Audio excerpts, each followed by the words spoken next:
여러분 안녕하십니까? 3월 24일 월요일 머니마스터 1부 출발해 보도록 하겠습니다. 진행의 박수연입니다.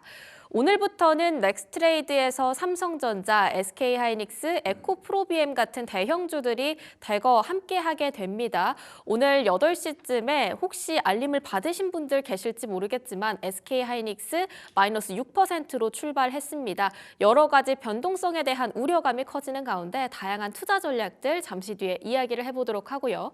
일단 오늘의 키워드 브리핑으로 출발해 보겠습니다. 네, 마찬가지로 두 가지 키워드 준비해봤습니다. 지난주 금요일 날 특히 더 떠들썩했던 알래스카 LNG 관련한 소식 한번 짚어보고요. 미국에서는 4월 20일 부활절을 앞두고 계속해서 달걀 품귀 현상이 이어지고 있는 가운데 유럽에서도 이제는 손사래를 치고 있다라고 하죠. 조류 독감과 관련한 소식도 두 번째 키워드에서 짚어보도록 하겠습니다. 일단 첫 번째 키워드로 출발해 보도록 하겠습니다.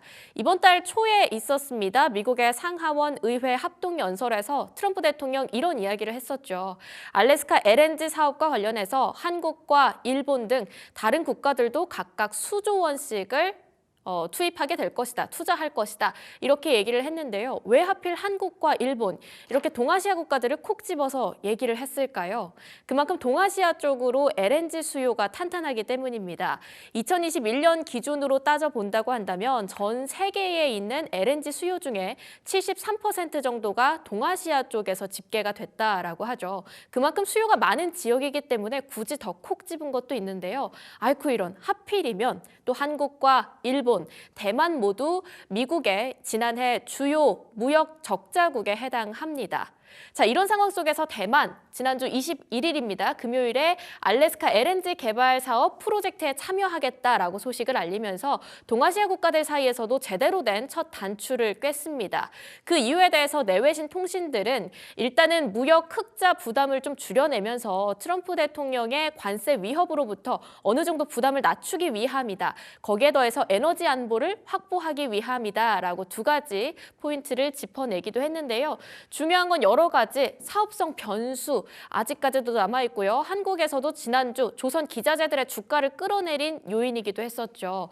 알래스카 개발이 상당히 어려운 지역이기 때문에 개발 난이도가 높은 만큼 과연 그만큼 투자해서 그만큼의 실익을 뽑아낼 수 있을까가 아직까지 확실하게 나오지 않은 상황입니다. 여전히 리스크로 남아있을 수 있겠는데요. 그 와중에 일단 동아시아 쪽으로 첫 단추가 꿰진 만큼 앞으로 한국 쪽으로 더욱더 강한 압박이 들어올 수 있을 것이다 라는 가능성도 이제는 염두에 둬야 할 것 같습니다. 자, 두 번째 키워드 함께 보도록 하겠습니다. 부활절 앞두고 2차 팬데믹 오나라고 하는 우려감 시장에서 가득 키워지고 있고요. 특히 잠시 뒤에 살펴보겠지만 오늘 장 초에 움직이는 섹터들 보면 줄기세포 치료제 쪽, 진단키트 쪽에서의 움직임들도 나타나고 있습니다. 그 요인 중에 이 부분도 해당하지 않을까 싶은데요. 제가 방금 전 오프닝 때 살짝 말씀드렸던 것처럼 부활절을 앞두고 미국에서는 달걀 품귀 현상 계속 이루어지고 있습니다. 조류 인플루엔자 관련해서는 지난해 말부터 계속해서 떠들썩하게 이루어지고 있었던 얘기들이기도 하죠. 월스트리트 저널에 따르면 미국에서는 계란값이 보통 겨울철에 폭등을 하면서 1월에 피크를 찍는다고 합니다. 왜냐하면 철새가 그때쯤 이동을 하면서 농가에 조류 인플루엔자 바이러스를 전파하기 때문이라고 하는데요. 벌써 3월인데 계란값은 주춤해 드려고 하는 그런 모양새도 보이지 않고 오히려 더 크게 뛰고 있는 상황이죠.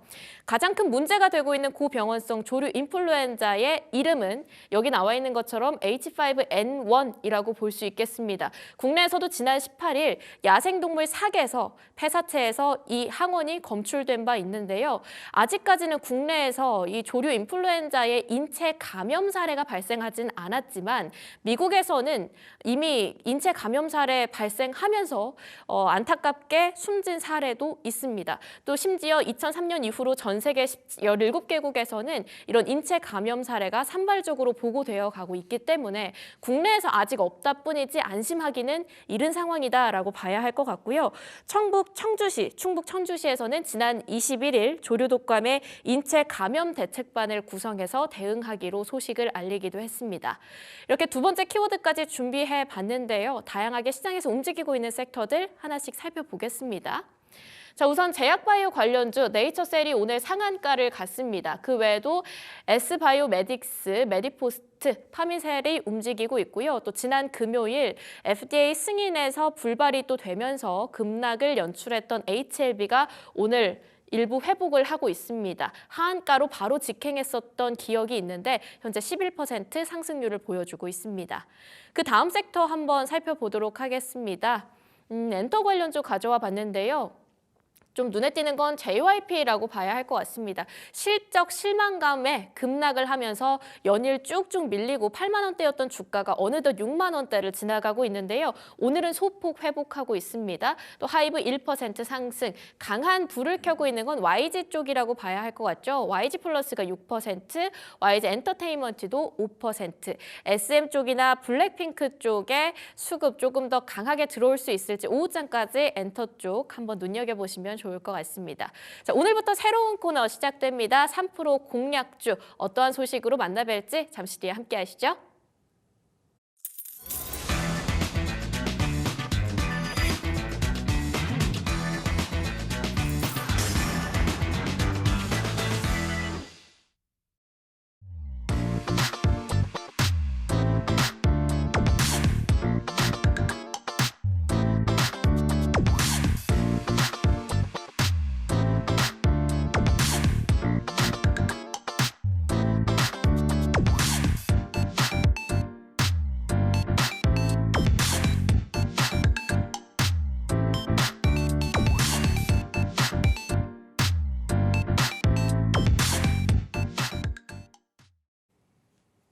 새롭게 시작하는 3% 공략주입니다. 보통 이런 얘기들이 많이 있습니다. 발목에서 사서 머리에서 팔아라.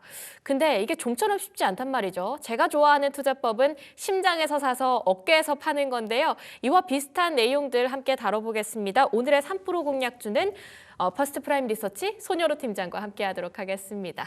팀장님 안녕하세요. 안녕하십니까. 여러 가지 인사에 대해서 사실 긍정적으로 출발을 해보려고 했는데요. 중요한 속보가 떴습니다. 헌법재판소에서 원래 오늘 나오기로 했었죠.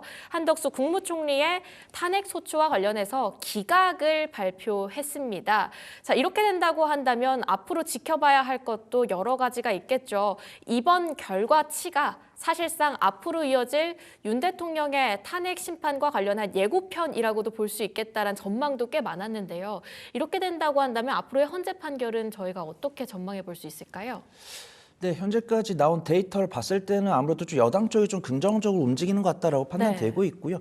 일단 정치 테마주 같은 경우는 굉장히 빠르게 움직이는 모습입니다.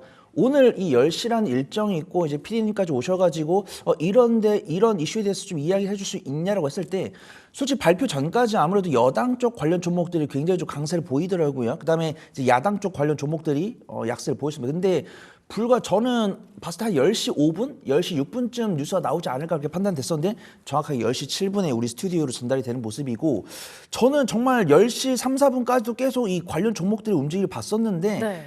추이가 굉장히 빨리 변하는 모습입니다. 역시 정치 테마주는 대응이 정말 어렵다라고 판단되고 있고요. 이건 이제 관련 종목들에 대한 움직임이고 시장에 대한 움직임은 조금 외국인 투자가들의 정치적 불확실성에 대한 매도세가 좀 나오지 않을까 그렇게 판단됩니다. 근데 이런 정치적 불확실성도 마찬가지고 다음 주에 이제 공매도가 재개되기 때문에 외국인 투자가들에게는 매도할 구실은 된다라고 판단해요. 근데 제가 오늘 장을 봤을 때는 그래도 이제 외국인과 기관에서 매도세로 시작했지만 저가 매수 넣어주면서 주가는 우상향 추세 보여주고 있습니다. 그래서 저는 투자를 진행을 하면서 물론 경제 변수를 많이 체크를 해야 되지만 정치 변수를 아예 무시할 수는 없다라고 판단해요. 근데 이런 정치 변수로 인해서 하방 압력은 받을 수 있겠지만 그중에서도 빛을 발할 수 있는 옥은 분명히 있다. 그렇게 판단하고 있습니다.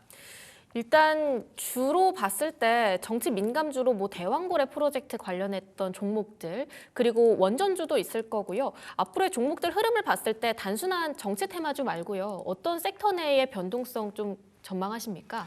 네, 확실하게 정책 테마 관련이다라고 보이고 정치 인맥 테마는 네. 정말 주식 할아버지가 오셔도 대응이 어렵습니다. 너무 어렵죠. 예, 불과 저 역시도 그 여당 측 종목은 외국인 순매수에다가 플러스 11%, 플러스 12%이기 때문에 외국인 투자가들은 기각을 예상했나? 이렇게 생각을 하고 있었어요. 근데 이제 스튜디오 들어와서 이제 앵커님 브리핑을 보고 있다가 10시 7분이 돼가지고 이 기각 뉴스 이 밑줄 딱 뜨자마자 바로 봤습니다. 근데 확 꽂히더라고요. 그래서 외국인 투자가들은 일단 단기적인 관점으로 뉴스가 재료가 노출되기 전에 매매했다가 이제 재료가 소멸이 되니까 바로 좀 매매 임해했다 판단되고 있고, 오늘도 철강이랑 대왕고래 프로젝트 관련 종목들은 이제 뭐 LNG 프로젝트 관련 종목들은 관세 이야기가 나오면서 매도세가 나왔는데 이 종목들이 안 오르고 밀린 게 아니고 기대감이 올랐다가 매도를 한 거기 때문에 네. 저는 차라리 이런 정책 관련 매매를 하겠다라고 했을 때는 정책 테마 이쪽이 좀 안전해 보인다, 그렇게 평가하도록 하겠습니다. 네, 정책 테마 쪽, 정치 인맥주들보다는 정책 테마 쪽으로 그나마 들어가는 게 안전하겠다라고 말씀을 주셨지만, 그럼에도 불구하고 일단은 여러 가지 변동성들을 고려했을 때 최대한 손을 안 대는 쪽이 나을 수도 있을 것 같고요. 댓글에서도 너무 무섭습니다, 이런 얘기들이 계속 나오고 있습니다. 추가적으로 내용들을 보니까 손여로 팀장님 이제 끝난 줄 알았는데 또 이렇게 함께 하시다니 배신입니다, 이런 얘기들도 나오고 있습니다. 댓글창 보니까 참 인기 많으신 것 같아요. 오늘 첫 스타트를 끊게 되셨는데 어떠십니까? 네, 아마 이런 반응은 우리 앵커님 덕분이 아닌가 이렇게 판단합니다. 그리고 우리 시청자분들께 죄송하다는 말씀 드리는 게 뭐냐면, 우리 저번 주 금요일 날 거짓말이었잖아요. 그렇죠. 이게 거짓말이었습니다. 그래서 제가 막 우리 앵커님과 이제 더 이상 못하니까 아쉽다라고 말씀드렸는데 그게 거짓말이었고요. 옛말에 틀린 말 하나도 없는 것 같습니다. 말이 씨가 된다. 입으로 흥한 자는 입으로 망한다, 이런 말이 있었어요. 그래서 제가 우스갯소리로 이제 열흘 진행하면서 제가 뭐 장전에는 이런 인사이트 드리지만 장중에 어떤 인사이트를 모르겠다라고 하신 분들은 오전 10시에 우리 앵커님께 문의를 달라라고 말씀을 드렸는데 10시에 제가 앉아 있네요. 그래서 정규장 개장하고 추가되는 인사이트까지도 저랑 앵커님이 잘 전달을 드릴 테니까 그 부분 좀 가져가 보셨으면 좋겠습니다. 제가 오프닝 할 때 잠깐 말씀드렸지만 심장에서 사서 어깨에서 파는 공략, 이게 3프로 공략주의 주요 컨셉인데 확실히 인지하고 오신 거겠죠? 앵커님도 MG고 저도 MG지 않겠습니까? 네. 어찌 보면 같은 바운더리에 속하죠. 저는 이제 MG 문을 닫고 두는 사람이기 네. 때문에 최대한 충실하게 임해보도록 하겠습니다. 네, 그러면 시장을 이끌고 있는 이슈들, 그리고 어떤 업종과 어떤 종목을 좀 집중적으로 파헤쳐 봐야 하나, 이슈 직진으로 출발해 보겠습니다. 첫 번째, 관세 위협 속 반도체 수출 방긋. 자, 이와 관련한 이슈들 하나씩 시원하게 한번 분석해 볼까요? 네, 확실하게 이제 유연성 관세, 저는 유연 관세라서 키워드 유연만 검색을 했거든요. 근데 이제 표적화 관세라고 있더라고요. 그래서 조금 더 디테일을 봤을 때는 세분화해가지고 자신들에게 피해가 될 만한 섹터들은 관세를 추가로 부과하겠다, 이런 내용을 이해를 했습니다. 그다음에 이제 뭐 관세 관련해서 좀 자유로운 섹터들이 강세를 보이더라고요. 그래서 뭐 엔터라든가 AI 소프트웨어 이런 종목들이 강세를 보였습니다. 저는 그 중에서도 엔터를 볼까 하다가 반도체 관련 종목이 아무래도 저번 주에도 말씀드렸지만 코스피 전기전자나 코스닥 반도체 쪽에 외국인과 걔네 매수가 들어왔기 때문에 반도체를 보시면 좋을 것 같다라고 판단되고 있고요. 오늘 뭐 엔터나 AI 소프트웨어가 오후장까지도 강세를 보여준다 했을 때는 뭐 내일이라든가 내일 모레에는 이제 엔터나 AI 소프트웨어 이쪽 보시면 좋을 것 같습니다. 어려운 이제 장세 속에서도 반도체 관련 매출이 증가했습니다. 이제 관세청에서는 매달 이제 3일은 이제 전월 데이터를 이제 해주고 네. 그 다음에 매월 1일과 11일에는 잠정치를 이제 10일치를 발표해 줍니다. 그래서 3월 1일부터 20일치의 반도체 수출 잠정치가 나왔는데 관세청에서 발표를 해주니까 이 반도체 좋아하시는 분들 참고해 보시면 좋을 것 같아요.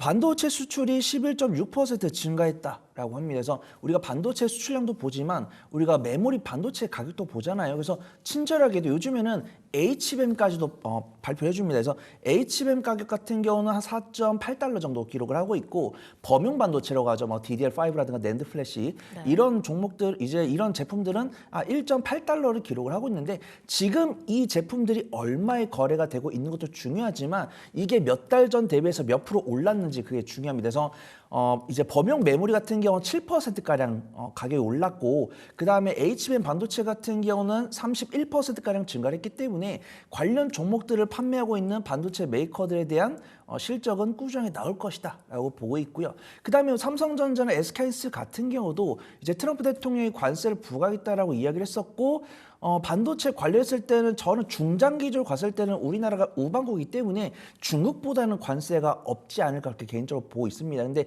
단기적으로는 관세가 부과될 것, 우리나라도 어떤 표적 관세 대상에 좀 판단을 해보겠다 이런 이야기이기 때문에 관세는 단기적으로 부과가 될 가능성이 상당히 높다라고 판단해요. 하지만 반도체 같은 경우 수행 중장기적으로 관점을 접근했을 때는 결코 실패할 수 없는 섹터이기 때문에 유심히 봐야 되지 않을까 판단해 보도록 하겠습니다. 네, 반도체 쪽으로 좀 유심하게 챙겨보도록 하겠습니다. 지난주 금요일에 특히 반도체 쪽이 강했기 때문인지 주말 사이에 올라온 다양한 방송의 썸네일에는 굉장히 삼성전자 얘기가 많더라고요.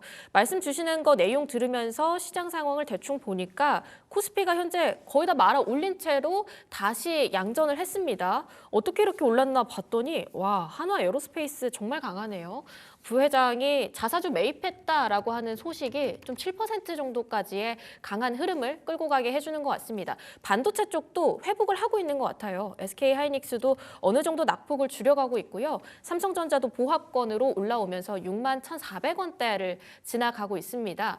반도체 말씀을 해주셔서 만약에 오후장에 반도체 투심을 기대해 볼 수 있다고 한다면 좀 어떻게 저희가 분석을 해보는 게 좋을까요?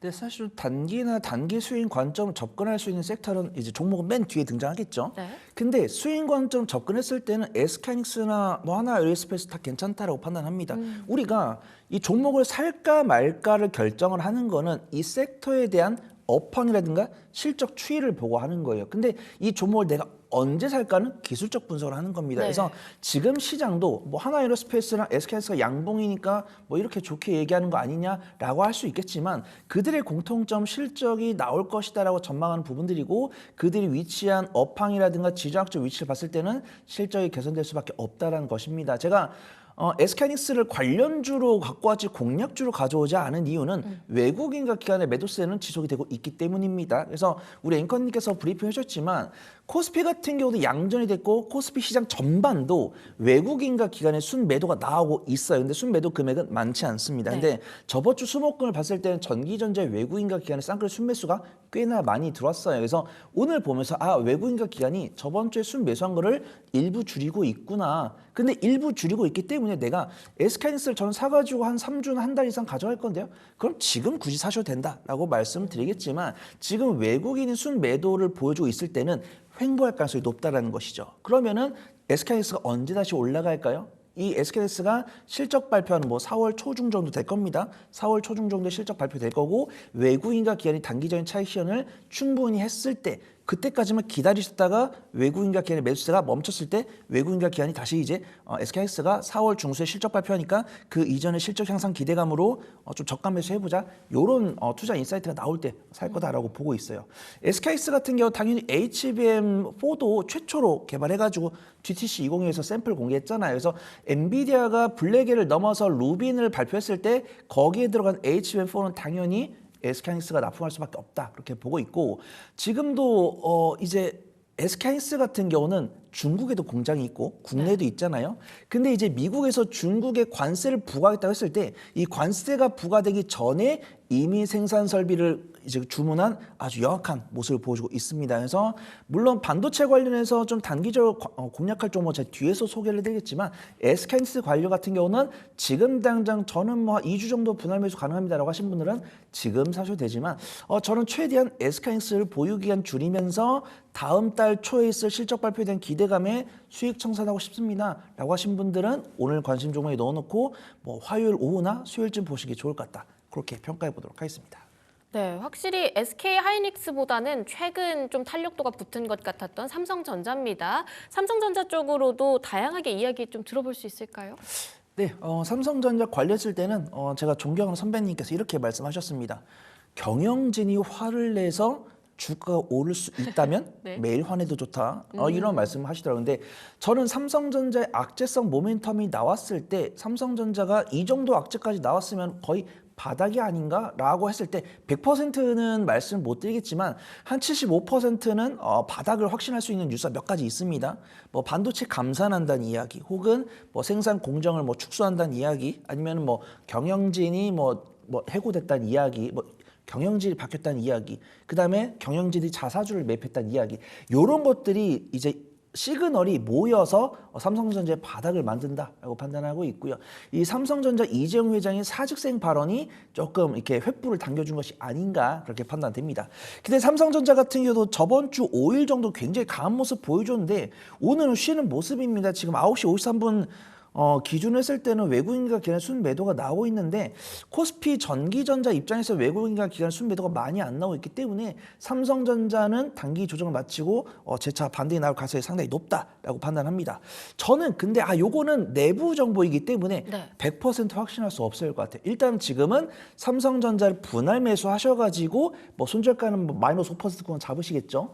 그 다음에 익절 가격은 이제 보통 두통 매물대가 한 65,000, 66,000원대 있습니다. 그래서 66,000원대에서 삼성전자를 단기적으로 접근하신 분들 그때 청산하셔도 되는데 요 뉴스는 확인하고 마무리하시는 게 좋을 것 같아요. 지금도 물론 엔비디아 관계자나 뭐 젠슨항 CEO 같은 경우는 말을 아끼고 있지만 엔비디아 관련 인물이 삼성전자 H3 12단 이상 제품에 대해서는 콜 테스트 이제 확인을 위해서 공장을 방문했다는 뉴스가 나오기 때문에 방문했기 때문에 콜테스트 통과할 거다 100% 확신할 수는 없겠지만 저는 75%, 80% 정도는 통과할 수 있다라고 보고 있고 그런 내부 정보를 알지 못할 때 우리가 유심히 봐야 되는 게 주가의 흐름과 수급 동향입니다. 근데 외국인과 기관이 저번 주에 강하게 매수한 거에 비해서는 오늘 순매도가 많이 나오지 않고 있고 삼성전자 같은 경우는 십자형 캔들 유지해주면서 물량 소화 유지하고 있기 때문에 SK하이닉스랑 마찬가지로 삼성전자 같은 경우도 단기적인 관점을 접근하고 있지만 반드시 우리가 유념해야 되는 뉴스 모멘텀은 한 가지 있는 것 같다. 그렇게 말씀을 드리도록 하겠습니다. 네, 특히 또 지난주에는 엔비디아의 젠슨왕 CEO가 GTC 2025 안에서 또 삼성전자 부스를 찾아가서 삼성전자의 DDR7 최고다! 뭐 이런 식으로 친필 사인을 남겼다라고도 하니까요. 이 부분도 하나의 모멘텀이 될 수 있을 것 같습니다. 자, 두 번째 이슈 직진으로 출발해 볼게요. 음식료주도 성장 섹터 이렇게 두 번째 이슈 직진 살펴보겠습니다. 뭐 사실상 블랙핑크가 K-뷰티 쪽으로는 정말 제대로 된 셀럽 역할을 해주고 있는 것 같아요. 로제 가방에서 튀어나온 불닭 소스 그리고 최근에는 제니가 이제 해외 방송에서 제 최애 과자예요 라면서 농심의 바나나 킥을 들고 나와가지고 바나나 킥 또 시총이 아주 크게 증가했습니다. K푸드 쪽, 음식료 쪽의 기대감은 언제까지 끌고 갈 수 있겠다 이렇게 전망하실까요? 네, 블랙핑크에 제니가 있다고 한다면 우리 딜사이트에 우리 수현 앵커님 계시죠. 이 음식료품 관련 종목들 보니까 조선이랑 방산이 가려졌던 음식료품의 진가가 좀 드러나는 것 같습니다. 그동안 저는 음식료품을 말씀을 드리면서 음식료품한테 정말 미안했다 이렇게 이야기를 하고 있어요. 제가 관심을 많이 못 줬거든요. 근데 분명히 음식료품 관련 종목들을 우리가 삼양식품이나 S&D 이런 종목들 우리가 너무 유심히 보고 있었지만 그 외에도 다른 종목들도 해외 매출 유통 다변화를 통해서 실적이 잘 나오고 있었거든요. 우리가 알만한 음식료품 관련 종목들 중에서 국내에 국한돼서 매출을 기록을 하고 있는 종목들이 없습니다. 그 다음에 저는 요거는 조금 이렇게 약간 이제 팔짱 끼고 보거든요. 주요 관련 기업들이 원재료 상승에 따라서 자신들이 판매하고 있는 제품에 대한 원가를 올린다고 했을 때 투자분들께서 보수적으로 봤을 때는 저는 음식료품 안 본다 이렇게 판단합니다. 근데 투자분들께서도 그럴 수 있지. 뭐 러우 사태로 인해서 밀가격이 오르고 곡물 선물 가격이 오르다 보니까 그들이 조금 어려울 수도 있다. 이런 부분에서 이해를 하고 있고 근데 그거는 조금 있는 것 같아요. 삼양식품이나 뭐 농심이나 뭐 이런 종목들 보면은 영업이익률이 25% 30% 넘거든요. 그래서 우리가 가치주라고 보는 게 뭐 PBR이 뭐 2가 안 된다든가 아니면 뭐 영업이익률이나 뭐 당기순이익률이 뭐 10% 15%가 안 될 때 우리가 가치주라고 보고 있는데 영업이익률이 20% 넘었기 때문에 이들은 더 이상 가치주가 아닌 것 같다라고 판단을 하고 있고 우리가 음식료품 관련 종목들을 하나하나 공부를 했을 때는 국내에서만 국한된 영업 활동을 하는 게 아니고 유럽이나 미국 이런 것들에 대한 판매 판로를 갖고 있고 삼양식품을 필두로 해서 우리가 알고 있는 음식료품 관련 종목들도 해외 각국의 자신들이 만들고 있는 제품을 현지화해가지고 그들의 입맛에 맞는 제품을 만들고 있고 그들의 제품이 호응을 끌고 있기 때문에 실적 개선 기대감이 있다라고 판단되고 있고요. 이제 거래대금 실리고 있고 외국인과 기관이 노골적으로 집중을 하고 있기 때문에 우리도 음식료품 관련 종목들을 봐야 된다 그렇게 판단하고 있습니다. 네, 음식료 업종에서 그럼 저희는 어떤 종목을 좀 위주로 파헤쳐 볼까요? 네, 지금 당연히 봐야 되는 거는 삼양식품이다라고 보고 있고요. 제가 관련주로 준비를 하는 종목들은 우리 시청자분들께서 이미 익히 알고 있는 종목들에 대해서 리뷰를 해드리는 거고 뒤에서 3% 먹을 식품주도 준비를 했습니다. 삼양식품에 대해서는 제가 앞에서 말씀드린 거대로 공격할 거는 PBR 정도밖에 없는 것 같아요. 네. 그래서 우리가 보통 가치주다라고 보는 종목들은 당연히 이제 어떤 중간 제공품들이 많은 철강이라든가 화학 이런 종목들은 PBR이 1이 안 되는데 식품주들은 이제 제공품들이 많이 없다 보니까 PBR이 한 2에서 3 정도 됩니다. 근데 관련 종목들이 주가 오를 때는 PBR이 올라요. 그래서 삼양식품 같은 경우는 퍼가 한 30에서 35 정도 됩니다. 근데 우리가 익히 알만한 식품주들은 퍼가 15가 안 돼요. 그 다음에 우리가 익히 알고 있는 종목들은 PBR이 2가 안 되는데 삼양식품은 PBR이 8이 넘습니다. 그러면 삼양식품 같은 경우 현재 기록하고 있는 실적으로는 고평가가 맞는 거예요.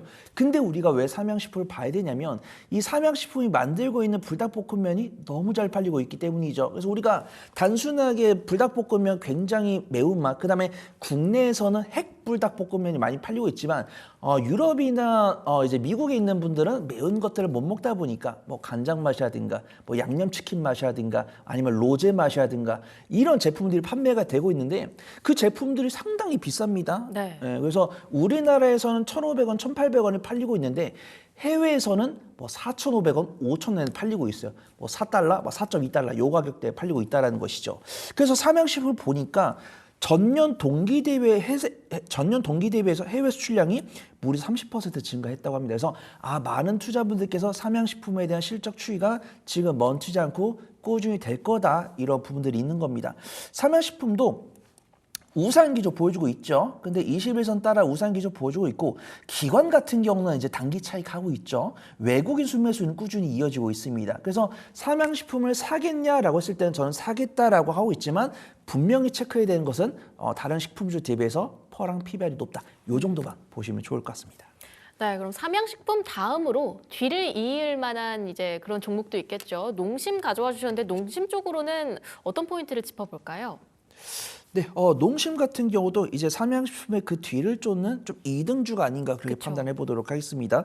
농심 같은 경우는 이제 주로 판매되는 게 이제 신라면 있고 짜파게티 있고 새우깡, 웰치스 이런 부분들이 있습니다. 그다음에 우리 앵커님께서 제니 언급을 해줘가지고 네. 제니가 이야기한 바나나킥도 농심 제품입니다. 그래서 저번 주 금요일 날 농심 시가총액이 2,640억이 증가를 했는데 그 수급 동향이 보니까 기관인 것으로 판단됩니다. 그래서 농심 같은 경우는 지금 11개월 선행포가 14.20이고 PBR이 0.9예요. 그래서 제가 삼양식품과 비교를 해드릴 때 이익 기준을 했을 때는 2분의 1가량 저평가, 그 다음에 순자산 비율을 했을 때는 8분의 1가량 저평가 매력도 있기 때문에 저는 매매 좀 잘합니다. 손 팀장님 너무 걱정하시지 마십시오. 이러신 분들께 삼양식품을 권해드리지만 저는 삼양식품 조금 주가 좀 부담된다라고 판단하는데요. 앞으로 이 대형주이면서도 거래대금 실렸으면서도 이 삼양식품을 뒤를 쫓을 수 있는 종목은 없을까요? 라고 하신 분들은 농심을 좀 유심히 지켜보시면 좋을 것 같습니다. 네, 여러 가지 이슈 직진 그 안에서 다양한 투자 포인트들 잡아봤습니다. 본격적으로 공략주 하나씩 파헤쳐 봐야겠죠. 자, 오늘의 3% 공략주 공개하도록 하겠습니다. 자, 일단 첫 번째 이오테크닉스 가져와 주셨네요. 반도체 쪽으로의 3% 공략 어떻게 끌고 가볼까요? 네, 우리 앵커님은 구구단 잘하시죠? 네, 네. 25. 뭐라고요? 대답을 못 하시네요. 네? 25, 10이죠. 네. 네. 좀 당황스러워가지고 네, 깜짝 그렇게 놀랐네요. 외우시라고 이오테크닉스 준비를 해봤습니다. 우리가 반도체 관련 종목들 중에서도 중소형주 관련 종목들 보면은 시세가 많이 나왔더라고요. 그래서 네. 시세가 나온 종목들보다는 저는 성장성을 좀 갖춘 종목들 보시면 좋을 것 같고 이오테크닉스 같은 경우는 레이저 마킹기랑 레이저 커팅기 이런 것들을 만들고 있기 때문에 반도체 장비주 중에서도 핵심 장비다라고 보고 있습니다. 그다음에 우리가 이 레이저 커팅기 이전에는 고온의 가스를 이용해서 반도체 웨이퍼를 커팅을 했거든요. 근데 미세하게 보면 고온의 가스이기 때문에 이 반도체 웨이퍼에 뒤틀림이 좀 있습니다. 그래서 많은 분들께서 HBM 같은 미세 공정에서는 뒤틀림을 줄일 수 있는 레이저 커팅 장비가 필요하고 이 레이저 커팅 장비 관련했을 때는 기술력을 보유한 이오테크닉스가 주목을 받을 거다 그렇게 보고 있습니다. 이오테크닉스 같은 경우는 국내 뭐 삼성전자나 SK하이닉스뿐만 아니라 애플이나 TSMC 같은 우리가 알만한 글로벌 전방 기업들을 이제 매출처로 보유를 하고 있고 최근에 우리가 한알령뿐만이 아니라 이구안신이라는 단어 있잖아요. 네. 이구안신이라는 단어로 휴대폰을 많이 바꾸는데 이옥 테크닉스 같은 경우는 전방 매출체에 애플이 있기 때문에 그 약속과 얻을 거다라고 보고 있습니다. 그 다음에 기술적 분석을 하더라도 지금 21선을 돌파했죠. 21선과 61선을 돌파하고 51선까지 돌파한 상황인데 기관 순매수 이어지고 있습니다. 오늘 가수급상으로 외국인의 순매도가 일부 나오는 것은 아쉽지만 외국인의 순매도가 많이 나오고 있지 않고 오늘도 기관 순매수 이어진다고 했을 때는 분할 매수 하셔가지고 한 3일 안에는 플러스 3%는 그냥 가져가지 않을까 그렇게 판단하도록 하겠습니다. 네, 이호씨 굉장히 지금 이호씨. 댓글에서 이야기들이 많습니다. 괜히 공격하신 것 같은데요. 자, 목표가랑 손절가, 가격 전략 중요할 것 같은데요. 어떻게 볼까요? 네, 매수가는 제가 15만 2,500원부터 밑으로 마이너스 4% 정도 분할 매수해 보시면 좋을 것 같고요. 제 손절가는 14만 5천 원, 1차 목표가는 16만 8천 원 설정해 보도록 하겠습니다. 네, 이오테크닉스의 3% 한번 공략해 보도록 하겠습니다. 자, 그 다음 공략주로는 음식료 쪽이었죠. CJ 제일제당 가져와 주셨습니다. 농심 말고 지금 당장은 CJ 제일제당이 조금 더 수익률을 기대해 볼 수 있는 걸까요? 네, 그렇습니다. 저는 삼양식품과 농심, 오리온 이 세 종목을 뺐을 때는 네. 4등이 CJ 제일제당이다라고 판단합니다. 그래서 저는 어떻게 보냐면 대형주가 거래 대금이 집중되고 중소형주가 외면되면은 이제 대형주를 소개를 드릴 거고 중소형주를 소개를 드리고 싶어도 실적이 안 나오면 소개를 드릴 수가 없어요. 그래서 제가 원래는 대한제당을 소개를 드릴까 하다가 네. 실적이 좀 안 나와서 CJ 제일제당으로 바꿔봤습니다. 투자는 안전하게 하는 게 제일 좋잖아요. 그래서 그쵸. CJ 제일제당 같은 경우 소재식품이 가공식품 사업을 영위하고 있는데 지금 제가 설탕, 밀가루, 식용유, 햇반, 만두, 피자 이렇게 리스트를 갖고 왔는데 제가 다 먹는 거더라고요. 그래서 CJ 제일제당은 제가 지분이 꽤 많다 그렇게 판단하고 있습니다. 그래서 제가 투자 초점을 맞춘 게 국내에서만 잘하는 게 아니고 미국이나 유럽에서 잘하고 있는데 투자분들이 모르셨다가 주목받은 종목을 보자. 이게 투자 인사이트입니다. 그래서 CJ 제일제당 같은 경우도 슈완스 컴퍼니라는 자회사가 있습니다. 미국 냉동식품 유통 채널이고요. 조미김 만들고 있고 비비고가 저는 만두 브랜드인가 했더니 글로벌 현지화 브랜드입니다. 그래서 우리가 만들고 있는 제품을 그 현지 외국인 분들의 입맛에 맞게끔 바꾸는 브랜드가 비비고인데 요거에 대한 실적 성장 기대감이 있다라고 판단하고 있고요. 증권사 리포트 있습니다. 지금 CJ 제일제당 같은 경우 11개월 선행포가 7.84고 주가 수익 비율 PBR이 0.5이기 때문에 제가 말씀드렸던 모든 음식료품 중에서 가장 저평가율도 갖고 있고 배당 수익률도 2.23% 제공을 해주고 있기 때문에 음식료품주 중에서 주목할 수 있는 대형주 없을까요? 라고 하신 분들은 CJ 제일제당 보시면 좋을 것 같습니다. 와, 저평가, 배당 다 제가 정말 좋아하는 키워드인데요. 그럼 CJ 제일제당은 가격 전략 어떻게 끌고 가볼까요? 네, CJ 제일제당도 이오테크닉스랑 마찬가지입니다. 기관수 매수 꾸준하게 이어지고 있네요. 매수는 26만 7,500원부터 마이너스 4%까지 분할 매수해 보시면 좋을 것 같고요. 손절가는 제가 25만 4천 원 잡아드리고 1차 목표가는 29만 4천 원 설정해 보도록 하겠습니다. 네, 이렇게 CJ 제일제당까지 3% 공략주로 받아봤습니다. 오늘 오후장 다소 테마성 위주로 크게 변동성이 큰 시장이 되지 않을까 싶기도 한데요. 짧게 전망 남겨주실 수 있을까요? 네, 제목은 제가 대형주에서 중소형주로 옮겨가길인데 섹터마다 다른 것 같습니다. 내가 보고 있는 섹터가 대형주 위주 수급이 몰리는지 보시고 대형주로 몰리면 대형주를 접근하시면 될 것 같고요. 대형주에서 중소형주 수급이 이동하는 것 같은데 혹은 이 섹터가 밀리면서 이 섹터가 오르는 것 같은데 이런 모습들이 보인다고 했을 때는 그 수급동에 맞으니까 내가 확인한 대로 내가 팩트 체크한 대로 매매해 나가시면 좋을 것 같습니다. 네, 오늘 말씀 주셨던 3% 공략주들은 다음 주 월요일 날 한번 수익 리뷰 끌고 가보도록 하겠습니다. 지금까지 퍼스트 프라임 리서치 손여로 팀장과 함께했습니다. 오늘 좋은 말씀 감사합니다. 감사합니다.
네, 조성우의 투자의 맛 시즌2로 돌아왔습니다. 오늘도 SK증권 영업부 금융센터 부장님 조성우 부장님과 함께하도록 하겠습니다. 안녕하세요. 예, 안녕하세요. 예, 차트를 세팅하고 있는군요.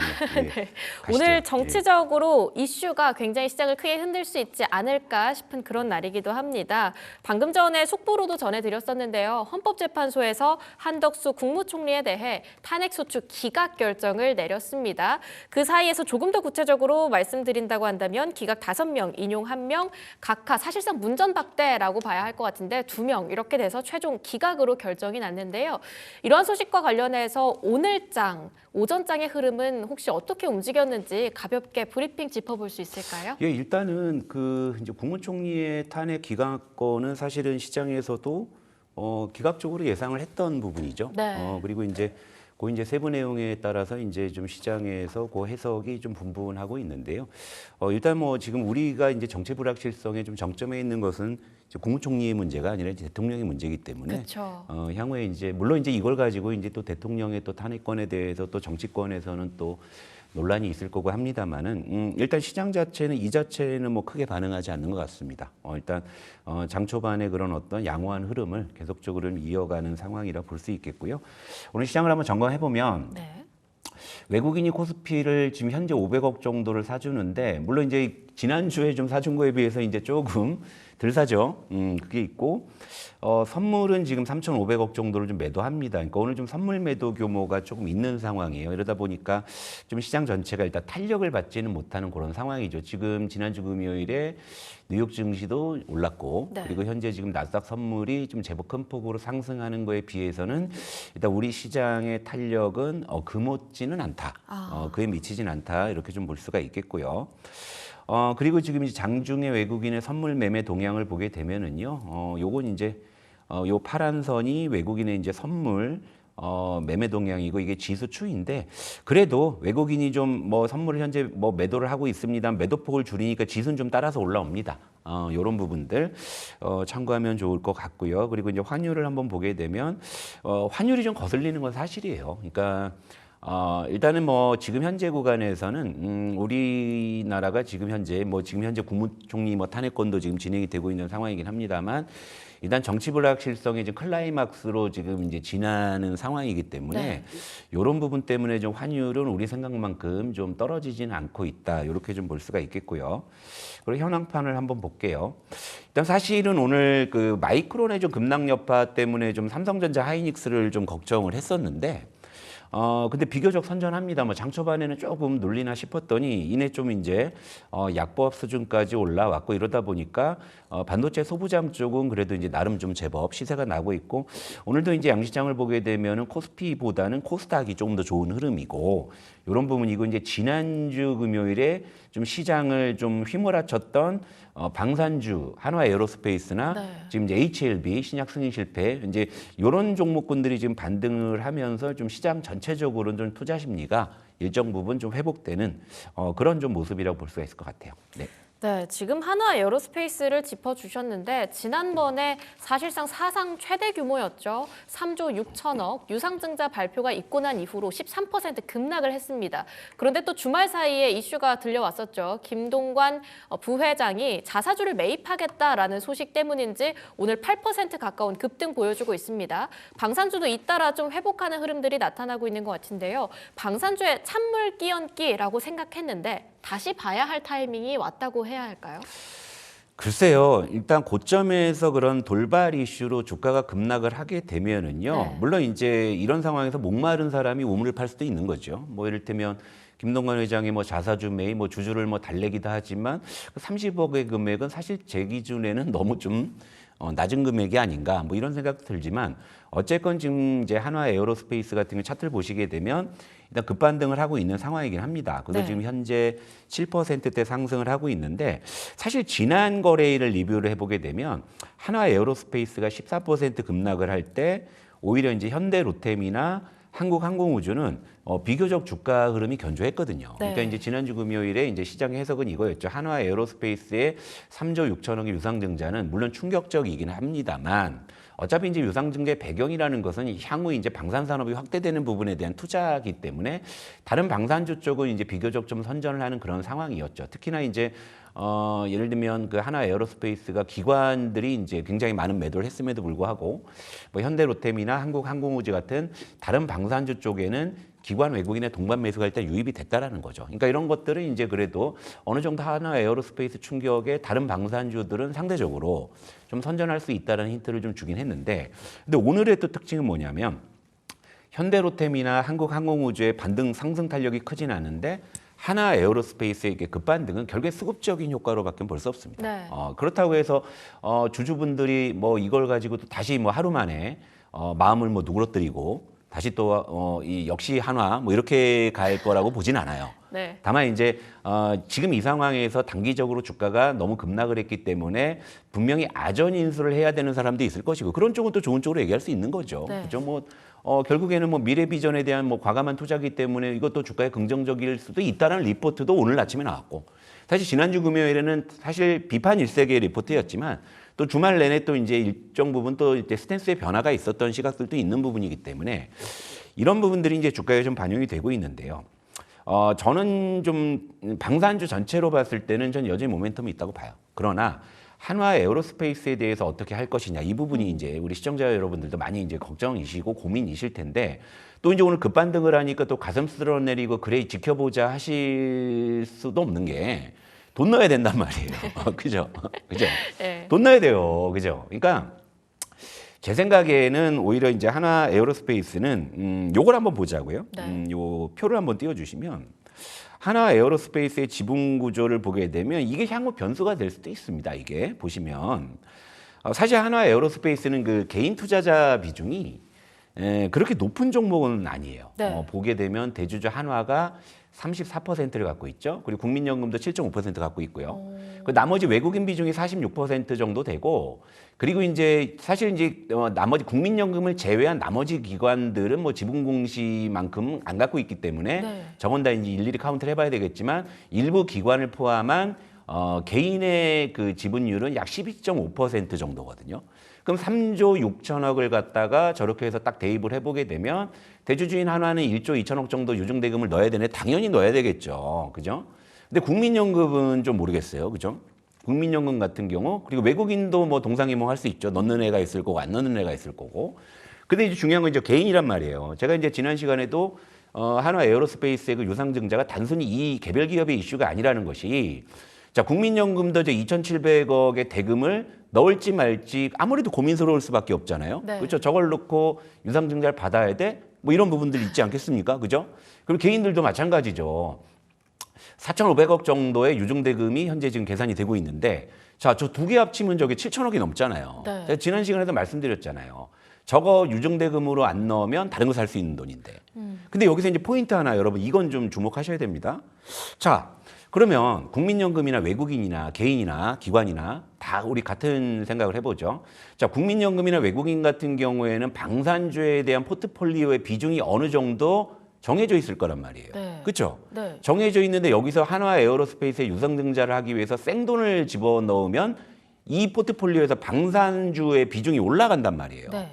그렇다면 이 유증대금을 납입하기로 결정을 했다면, 그러면 뭐 예를 들면 다른 섹터, 반도체를 팔아서 이걸 과연 넣을까? 안 그럴 것 같습니다. 방산주 내에서 분명히 포트폴리오 조정이 일어날 수밖에 없다는 거예요. 예. 그렇죠? 그럼 수급적으로 분명히 그 변동성이 발생할 수밖에 없다는 거죠. 이를테면 국민연금 같은 경우에 하나 에어로스페이스의 유증대금을 납입한다라고 했을 때는 예를 들면 현대로템을 일부 매도할 수도 있고요. 한국항공우주를 매도할 수도 있고, 그렇죠? 이런 계산이 가능하잖아요. 여기까지 본다고 하면은 오늘의 이 급반등만 가지고 이 어떤 안도하기에는 앞으로도 좀 따져봐야 될 부분들이 없지 않다라는 거죠. 물론 뭐 다른 섹터를 매도한다 그럼 더 화나는 일이고, 그렇죠? 네. 예를 들면 한화 에어로스페이스에 유증대금을 납입하기 위해서 국민연금이 반도체를 판다? 이것도 사실 열받는 일일 수 있지 않습니까, 그죠?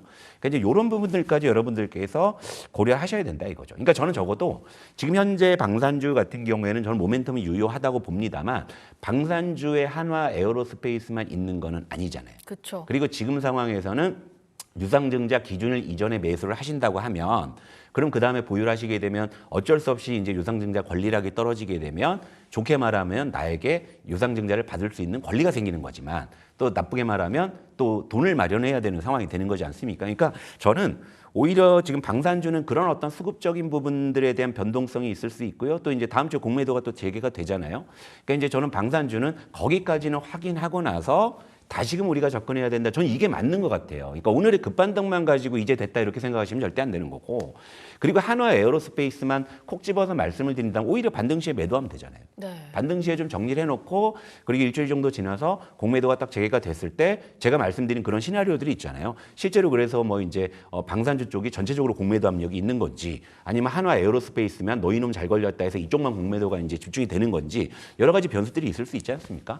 그리고 이제 그 이후에 이제 방산주에 대한 전략을 좀 재정비하시는 게 저는 그게 가장 무난하지 않을까 이렇게 좀 생각을 합니다. 네. 그러면 사실상 공매도에 대한 우려감 그리고 외국인의 지분이 거의 한 50% 가까이를 차지하고 있다는 걸 봤을 때 조금 더 적극적으로 투자를 하려면 4월쯤은 지켜봐야 한다. 그렇게 네. 좀 생각을 하고 시간을 좀 가져봐야 할 것 같습니다. 이어서 HLB 그룹주들 한번 살펴볼게요. 지난주 금요일장에서는 하한가를 갔습니다. 시작부터 점 하한가였던 HLB가 오늘은 11% 가까운 급등을 연출하고 있고요. 단순 HLB뿐만이 아니라 같이 하락했던 그룹주들 사이에서도 두 자릿수 회복세가 나타나고 있습니다. HLB 그룹주 관련해서는 어떤 식으로 저희가 바라봐야 할지 투자 쪽에서 모멘텀을 저희가 좀 다시 한번 검토해 볼 수 있을까요? HLB는 사실 제가 주말에 물론 한화 에어로스페이스 관련한 일정이나 동향 뉴스 다 체크해봤지만 네. 오히려 저는 HLB 쪽을 조금 더 많이 들여다봤어요. 왜냐하면 이제 주가 변동성이 원체 클 수밖에 없고 또 하한가로 또 마감을 했기 때문에 화면 한번 보실게요. HLB고요. 위에 종목은 아래는 이제 HBL 제약인데 사실 이 투자의 맛 시즌 2가 이게 이제 장중에 하다 보니까. 약간 좀 뒷북치는 느낌도 없지 않아 있습니다. 이게 장전에 했으면 조금 더 여러분들께 전략까지 조금 더 디테일하게 해드렸을 텐데. 그래도 다행인 건 한화 예. 에어로스페이스도 HLB도 모두 다 오늘 회복을 빠르게 하고 있기 때문에 다행이죠. 오히려 더 필요한 상황인 것 같아요. 예, 근데 보세요. HLB나 HLB 제약이 전일 하한가를 가고 오늘 사실은 이제 제가 아침에 그 NXT 그러니까 대체거래소에서 네. 장전에 HLB는 거래가 됐는데 그때부터 이제 좀 그 이 상승 흐름들이 감지가 됐어요. 그래서 이제 정규장에 지금 이제 제법 이제 상승폭이 나오는데 그 이유를 이제 좀 보게 되면 일단 실패의 배경부터 한번 볼게요. 그러니까 지금 이제 HLB의 지금 신약 승인은 이제 이 병행요법이죠. 일단 HLB가 갖고 있는 리보세라닙. 네. 여기에 이제 중국 항서제약의 캄렘리주맙. 이게 이제 병행에서 병행요법으로 지금 들어가 있는 거잖아요. 그런데 이번에도 보안 요청은 뭐냐면 캄렘리주맙 결국에 이제 항서제약 네. 이쪽에 제조 품질 관리에서 보안 요청이 다시 들어온 거죠. 그러니까 지난번에 이제 이 보안 요청된 거가 똑같은 사례로 또 나온 거예요, 이게. 그래도 또 나온 횟수는 거죠. 좀 줄지 않았습니까? 근데 이제 중요한 거는 여기서 이제 구체적 사유는 2, 3주 내에 FDA에서 이제 회신 통해서 이제 구체적인 게 확인이 되죠. 예. 그런데 이제 지난번에 보안 요청이 나왔던 요인이 크게 세 가지였죠. 네. 세 가지였는데 이제 그 부분에 대해서 이제 또 다시 이제 보안 요청이 된 건데 세부적으로는 세 가지가 다시 이제 보안 요청이 온 건지 아니면 그 중에 이제 하나 정도 해소되고 뭐 나머지는 보안 요청이 온 건지 사실 이제 요 부분도 좀 이제 지금 시장에서 되게 주목하고 있는 요인이거든요. 예를 들면 전에는 야 너 세 개 보완해 와라 했는데 네. 이번에 이제 FDA 이제 회신 통해서 정확한 이제 지적 사항을 봤을 때는 야 하나는 이제 보완됐네 두 개만 해오래 이러면 또 이제 주가나 이런 부분들이 이제 달라질 수 있는 부분이라 그리고 이제 요게 어쨌건 HLB의 신약이 리보세나립이 아니라 항서제약의 그 캄렘리주맙의 문제로 일단은 시장에서 받아들이고 있는 부분이기 때문에 결국에 이제 신약 승인의 실패의 배경은 HLB 문제가 아니다. 결국에 이제 항서제약의 문제다. 이제 이런 식으로 이제 귀결이 되다 보니까 이제 그런 부분에서 일단은 지금 시장에서 그래도 이제 반전의 여지가 있다 이렇게 받아들이는 거고 그리고 이제 요 실패의 배경에는 뭐 여러분들도 이제 뭐 그런 이제 의혹을 많이 갖고 계시고 저도 음모론적 시각에서 말씀을 드리지만 네. 이게 항서제약의 중국 제약사잖아요. 그러니까 이제 또 미중 갈등 등의 또 연장선상에서 또 트럼프 집권기에 또 이제 그런 어떤 좀 정치적인 또 의도도 있지 않느냐라는 뭐 이제 그런 해석도 있는데 현재 구간에서 그게 설득력이 있는 것도 사실이긴 하죠. 근데 이제 이런 부분 때문에 지금 일단은 신약 실패로 하한가를 갔지만 일단은 지금 반등 시도를 하고 있다 이렇게 좀 보시면 좋을 것 같아요. 네. 네, 여러 가지 봤을 때 좀 음모론적인 거 굉장히 좋아하긴 하지만 굉장히 납득 가능할 만한 이야기들을 많이 주신 것 같습니다. 자, 그럼 사실상 일단은 재수에 실패한 건데 뭐 말씀 주셨던 여러 가지 가능성들을 봤을 때 HLB는 다시 한번 기대감을 회복해 볼 수도 있지 않을까 싶기도 하고요. 좀 어떻게 전망하십니까? 일단은 그 HLB 이제 승인 관련해 그럼 앞으로 이제 이게 어떻게 전개될 그쵸. 거냐인데 이제 가지고 계신 분들은 이제 이걸 좀 체크하셔야 될 것 같아요. 일단 이 표를 또 띄워 주시면은. 그러니까 이제 항서제약이 이제 FDA의 그 포스트 액션 레터라는 게 있더라고요. 이제 그걸 이제 보낼 겁니다. 그러니까 무슨 얘기냐면 앞으로 우리가 뭘 더 보완해야 될까요? 이제 이런 걸 이제 물어보는 이제 그런 절차죠. 그러면 FDA에서 너 이거 지적 사항이 요거 있어. 그러니까 요거 하니까 요거 좀 보완해라. 이제 이 내용이거든요. 그런데 이제 바로 2단계죠. 그러니까 지난번에는 3가지의 지적 사항이 있었는데 이번에 이제 FDA에서 이제 회신을 줬을 때 2가지였다. 심지어 2가지가 해석되고 1가지였다. 이러면 진전이잖아요. 그렇죠. 그러니까 이제 시장에서 이제 그런 쪽에 대한 어떤 해석에 대한 기대감 이런 쪽으로 일단 좀 급반등이 좀 나오고 있나 이런 이제 생각인 거고요. 그리고 이제 작년 같은 경우에는 지적 사항이 3개였기 때문에 뭐 클래스 3로 분류돼서 그래서 이제 6개월의 시간을 다 썼는데 이를테면 여기서 이제 지적사항이 만약에 줄었다고 하게 되면은 그러면 이제 이보단 기간이 또 단축될 것이라는 또 그런 기대감도 지금 현재 주가의 좀 급반등에 반영이 되고 있는 것이고요. 그리고 이제 차트를 한번 보실게요. 이걸 아침에 했으면 조금 더 도움이 됐을 텐데요. 사실 이제 지난 거래일에 하한가도 좀 의미가 있었던 게 이게 하한가로 물량이 완전히 꽉 잠긴 점화가 아니었거든요. 이를테면 지금 하한가가 아마 풀리면서 네. 지난 거래일에도 거의 1,000만 주 가까이 거래가 된 거예요. 엄청난 거래가 터진 거죠. 그러니까 이건 무슨 얘기냐면 물론 이제 실망감으로 이제 쏟아낸 매도도 분명히 많았지만 네. 또 이제 이걸 갖다가 이제 반전의 여지로 또 이제 해석해 갖고 이땐 좀 사봐야 되겠다라는 그런 수급도 만만치 않다라는 거죠. 엄청난 거래가 터졌죠. 그리고 지금 그 지난주 금요일에 하한가 구간이 어떤 구간이냐면 작년에 한번 또 이제 승인 실패로 급락 맞았었던 적이 있었죠. 네. 또 공교롭게도 또 그때 저점입니다. 이전 저점 부근이에요. 그러다 보니까 또 이제 기술적으로 접근하는 관점에서 보면은 이거는 일단 저가 매수가 또 유효하다라고 판단하는 그런 어떤 수급들도 분명히 지난 어떤 금요일이나 오늘 아침에 그런 매수세가 일단 반영이 됐다 이렇게 볼 수 있는 건데 근데 중요한 건 이제 재승인에 대한 여지가 좀 이제 싹 트는 네. 그런 이제 어떤 기대감으로 오늘 이제 급반등 시도를 하고 있는 부분인데요. 다만 이제 저는 HLB 자체에 대해서는 사실 그렇다고 이제 오늘 또 이제 10%나 또 급반등한 상황에서 아침이라면 좀 제한적으로나마 트레이딩 뭐 말씀드릴 수 있었을 것 같은데 일단 지금 현재 구간에서는 좀 투자 의견, 그러니까 신규 진입에서는 제가 의견 드리기가 좀 어렵고 다만 이제 가지고 계신 분들 마음 졸이시는 분들은 제가 아까 말씀드린 그 시나리오 있지 않습니까? 이 부분을 이제 여러분들이 좀 추적하시면서 좀 이제 판단하시는데 좀 도움을 좀 삼으시면 좋지 않나 이런 정도로 좀 말씀을 드려야 될 것 같습니다. 네. 네, 거래량 측면에서도 HLB 아직까지 희망을 완전히 버릴 단계는 아니다라고 말씀을 주셨습니다. 자, 이어서 이번 한 주 어떻게 전망하시는지에 대한 이야기도 여쭤보고 싶은데요. 일단 좀 당황스러운 게 웬일인가 현대차 벌써 3% 상승을 하면서 21만 2천 원 라인대에서 매매가가 지나가고 있습니다. 한화 에어로스페이스도 다시 한번 힘을 쓰면서 방산주들의 투심을 좀 회복시켜주고 있는데요. 이렇게 된다고 한다면 이번 주 좀 다시 한번 긍정적인 흐름 기대할 수 있지 않을까 싶으면서도 공매도가 참 발목을 잡고 있습니다. 어떻게 전망하십니까? 말씀하신 그 현대차의 상승 그리고 이제 대비되는 게 오늘 포스코 그룹주의 하락. 이건 이제 그 트럼프가 이제 또 관세를 또 유연하게 하겠다. 네. 그러니까 관세를 쪼인다 그러니까 철강주가 튀었잖아요. 자동차주는 눌리잖아요. 그런데 또 관세를 좀 유연하게 할 수 있으니까 어디는 높게 주고 어디는 좀 깎아주겠다 이제 이런 식의 이제 어떤 발언으로서 이제 그동안 관세를 좀 많이 늘렸던 자동차 쪽이 오늘 좀 반등하는 걸로 좀 보이고요. 반면에 이제 포스코 그룹주는 관세를 더 조일 때 이제 수혜를 봐서 올라왔던 측면들이 있기 때문에 결국에 이제 관세 이슈에 따른 어떤 희비가 교차하는 모습이 아닌가 이렇게 생각을 하는데 일단 그래도 다행스러운 것은 지난주 마감에 시장을 휘몰아쳤던 방산주와 어쨌건 이제 그 HLB 관련해서 이제 바이오 쪽이 그래도 이제 다시금 좀 힘을 내는 그런 쪽에서 전체적으로 이제 체감 지수가 다시금 좀 회복되는 그런 부분이기 때문에 오늘은 뭐 지수 상승폭이 크지 않아도 체감 지수가 그렇게 나쁘지는 않은 상황이에요. 그리고 이번 주에 주요 이슈를 보면 물론 이제 월요일에 지금 이 시간에 이제 국무총리 이제 탄핵 관련한 정치 이벤트는 지나갔지만 이제 마지막 이제 퍼즐인 그 대통령 탄핵에 대한 불확실성은 여전히 진행 중인 그쵸. 상황인 거고 다행스러운 건 이제 지난주에 FOMC나 BOJ 같은 좀 굵직한 이제 글로벌 통화 이벤트는 지난주에 일단 종료가 됐기 때문에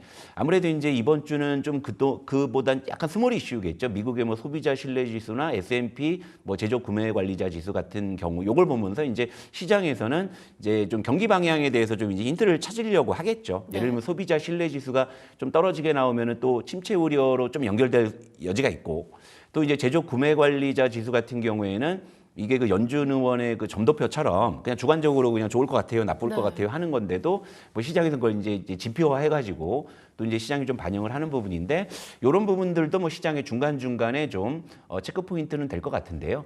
일단 사실 뭐니 해도 다음 주에 좀 대내적으로는 공매도 재개 이슈하고 정치 불확실성 이 두 가지가 일단은 좀 가장 우리 대내적으로는 중요한 이슈가 아닌가 보고 있는데 다행스럽게도 지금은 시장이 어쨌건 선방해주고 선전해주고 있기 때문에 일단은 뭐 지금 상황에서는 그래도 조금 뭐 좀 긍정적인 쪽으로 좀 가고 있는 부분이긴 해요. 그러나 공매도 재개에다 이제 다음 주에는 공매도 재개 플러스 이제 미국의 상호 관세 요 부분이 있거든요. 그러니까 요 부분이 오늘처럼 또 어떤 섹터를 건드릴지 모르는 겁니다. 예를 들면 이제 오늘 자동차가 오르고 뭐 이제 철강주가 이제 빠지는 뭐 이런 부분처럼 결국 이제 상호 관세를 또 앞두고서 트럼프 이 양반이 또 뭐 어떤 말을 또 어떻게 뒤집을지 그쵸. 우리가 알 수 없는 부분이잖아요. 그러니까 이제 저런 어떤 노이즈는 계속적으로 좀 진행이 될 수 있기 때문에 일단 뭐 점진적으로 시장이 그렇게 나쁘지는 않습니다만은 다음 주가 좀 다가갈수록 좀 주중을 지나면서 관망세는 조금 증가하지 않을까 뭐 이런 생각이고요. 그리고 이제 개별 종목 이슈 같은 부분 때문에 변동성이 좀 확대되는 것도 지금 나오잖아요. 방산주나 뭐 지금 HLB 그룹주, 자동차, 뭐 포스코 그룹주 같은 이런 쪽으로 좀 섹터별로 지금 변동성이 굉장히 좀 크게 나오는 부분이라 요즘에 시장이 그래요. 그러니까 이런 상황이라고 하면 결국에는 여러분들이 이제 어느 쪽에 좀 포커스를 맞춰서 대응하실까 이런 분들이 많이 고민이신데 그쵸. 제가 여러분 이제 투자의 맛을 다시 이제 찾아뵙고 간 보다가 이제 시즌 2로 열어 주셨기 때문에 네. 다시금 말씀드리자면은 저는 일단은 현재 기준에서는 여러분들이 가장 좀 무난하게 접근하실 수 있는 섹터는 역시 반도체가 아닌가 이렇게 좀 생각을 하고 있어요. 그래서 일단 반도체 보는데요. 일단 화면 한번 띄워주시면 말씀을 드릴게요. 저는 뭐 이런 표현이 나올려나 모르겠다. 제가 이제 원고에는 자막을 써드렸는데 반도체 쪽에를 관심 섹터로 두고 있다 이렇게 말씀을 주셨는데 지난주에 상당히 흐름이 좋았었죠. 예. 이와 관련해서 이번 주도 쭉 끌고 갈 수 있을지 이런 이야기들 해주실 것 같습니다. 예, 일단 이번 주 관심 섹터는 여전히 반도체고요. 일단 반도체 업황 개선 기대감 뭐 여전하죠. 물론 이제 닥치고 반도체 나오네요. 깜짝 놀라셨네요. 뭐 직진하시네요. 좋습니다. 요즘 들 사이트가 시청률도 올라가고 이렇게 가야 돼요. 이렇게 가야 되는데 이제 반도체 업황 개선 기대감인데 사실 이제 지난주 금요일에 그 마이크론의 이제 실적 가이던스에 대해서 의견이 분분해서 네. 이 장전거래에서 오르다가 이제 정규장에서 급락하는 이런 상황이었는데 이걸 가지고 이제 설왕설래하는 거죠. 기본적으로 매출이나 이익은 늘었는데 이익률이 좀 떨어지는 부분들 이런 부분들에 대해서 시장이 좀 꼬투리를 잡은 것 같아요. 근데 지금 상황은 업황이 이제 돌아서는 상황이기 때문에 지금 이익률보다는 지금 외형 쪽에 조금 더 전 무게를 둬도 된다라고 보거든요. 근데 미국 쪽에서는 마이크론에 왜 그렇게 좀 호되게 그런 걸 꼬투리 잡아서 끌어내렸는지 모르겠는데 사실 오늘 아침에 약간 걱정을 한 게 결국에 이게 좀 우리 K증시의 좀 반도체 쪽에도 좀 신압으로 좀 영향을 주는 게 아닌가? 특히 삼성전자, 하이닉스 생각을 했고요. 장 초반에 그래서 이제 좀 사실 좀 하락 출발을 해서 좀 낙폭이 좀 커질 뻔도 했어요. 근데 지금 이내 지금 다 이제 감아 먹고서 지금 올라오고 있지 않습니까? 이런 걸 보면은 결국에 이제 마이크론의 그런 논리는 좀 미국 시장에서의 논리인 것 같고 일단 지금 이제 우리 K 반도체 같은 경우에는 좀 그런 어떤 풍파에도 완전히 추세를 잡았기 때문에 지금 방향적으로 위로 가고 있는 건데 이게 결국에 이제 디램 가격의 상승, 낸드 가격의 상승 물론 이제 낸드도 올라오지만 마이크론이 좀 두들겨 맞은 것은 사실 낸드 쪽이기도 하죠. 그런데 사실 삼성전자 같은 경우에는 낸드 쪽에서는 거의 삼성전자가 가격 결정권을 갖고 있다고 할 정도로 경쟁력이 있는 쪽이기 때문에 일단 디램 낸드 쪽 가격에 삼성전자는 분명히 좀 수혜를 받을 것이고요. 지금 이제 시장에서 이제 오매불만 기다리는 것은요. 결국에는 엔비디아에서 콜이 들어오는 거죠. 납품하세요. 이걸 기다리고 있는 거기 때문에 그런 기대감이 여전히 좀 삼성전자에 유효하다 이렇게 말씀을 드리고 그러다 보니까 최근에 역시 이제 시장에서도 전공정이나 기판, 디램 장비 쪽, 뭐 설계 등 이런 쪽이 지금 계속적으로 좀 좋은 흐름들을 좀 보이고 있는데요. 제가 관심 종목군을 하나 갖고 왔는데 화면으로 쫙 띄워드릴게요. 대형주군이 있고요, 소부장군이 있는데 이걸 보면서 여러분들이 이걸 리스트업 하셔가지고요.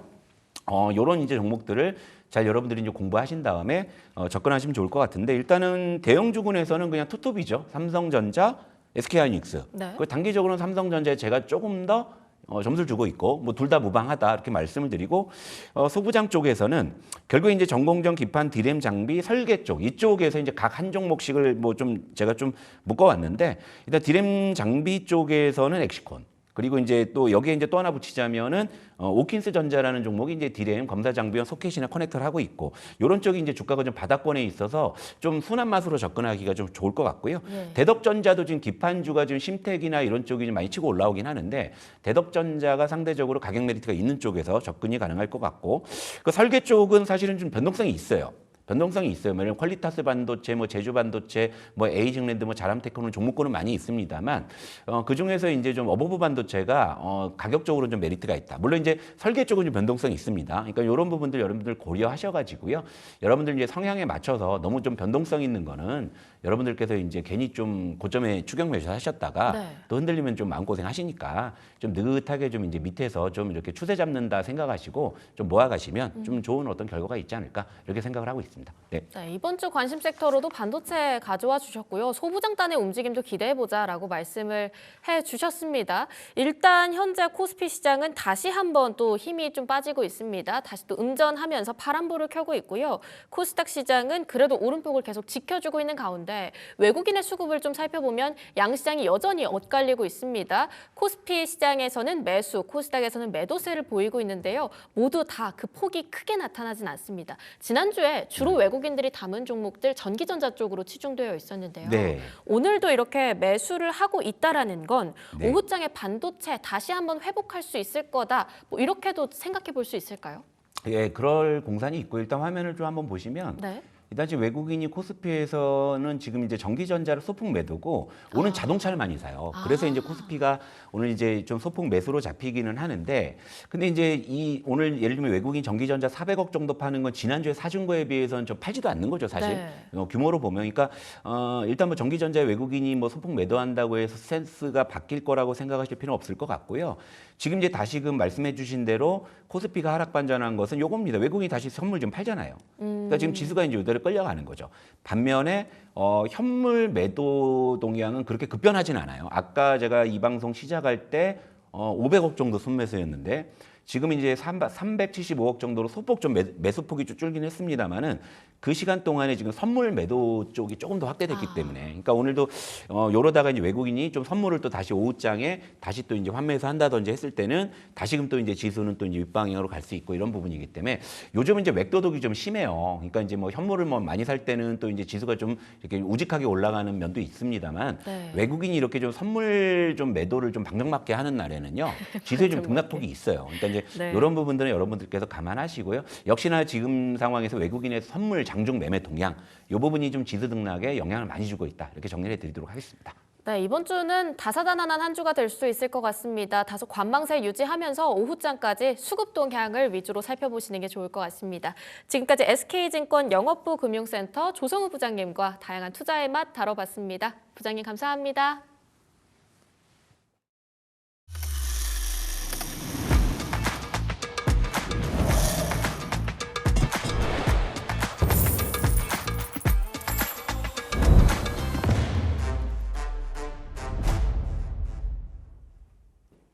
네, 네, 3월 24일 월요일 지금 현재 11시 3분 지나가고 있습니다. 11시 시황 간략하게 잡아보도록 하겠습니다. 자, 금요일 밤에 뉴욕 증시 3대 지수는 모두 소폭 상승 마감을 해줬습니다. 네, 마녀의 날이었죠. 그래도 약세로 출발을 했었지만 장막판에 뒤집기에 성공을 하면서 약세에 소폭 반등을 했습니다. S&P 지수 같은 경우에는 4주 연속 하락세였는데 또 반등에 성공을 해주더라고요. 트럼프가 또 관세 정책에 대해서 다시 한번 언급해 부었던 부분이 있었습니다.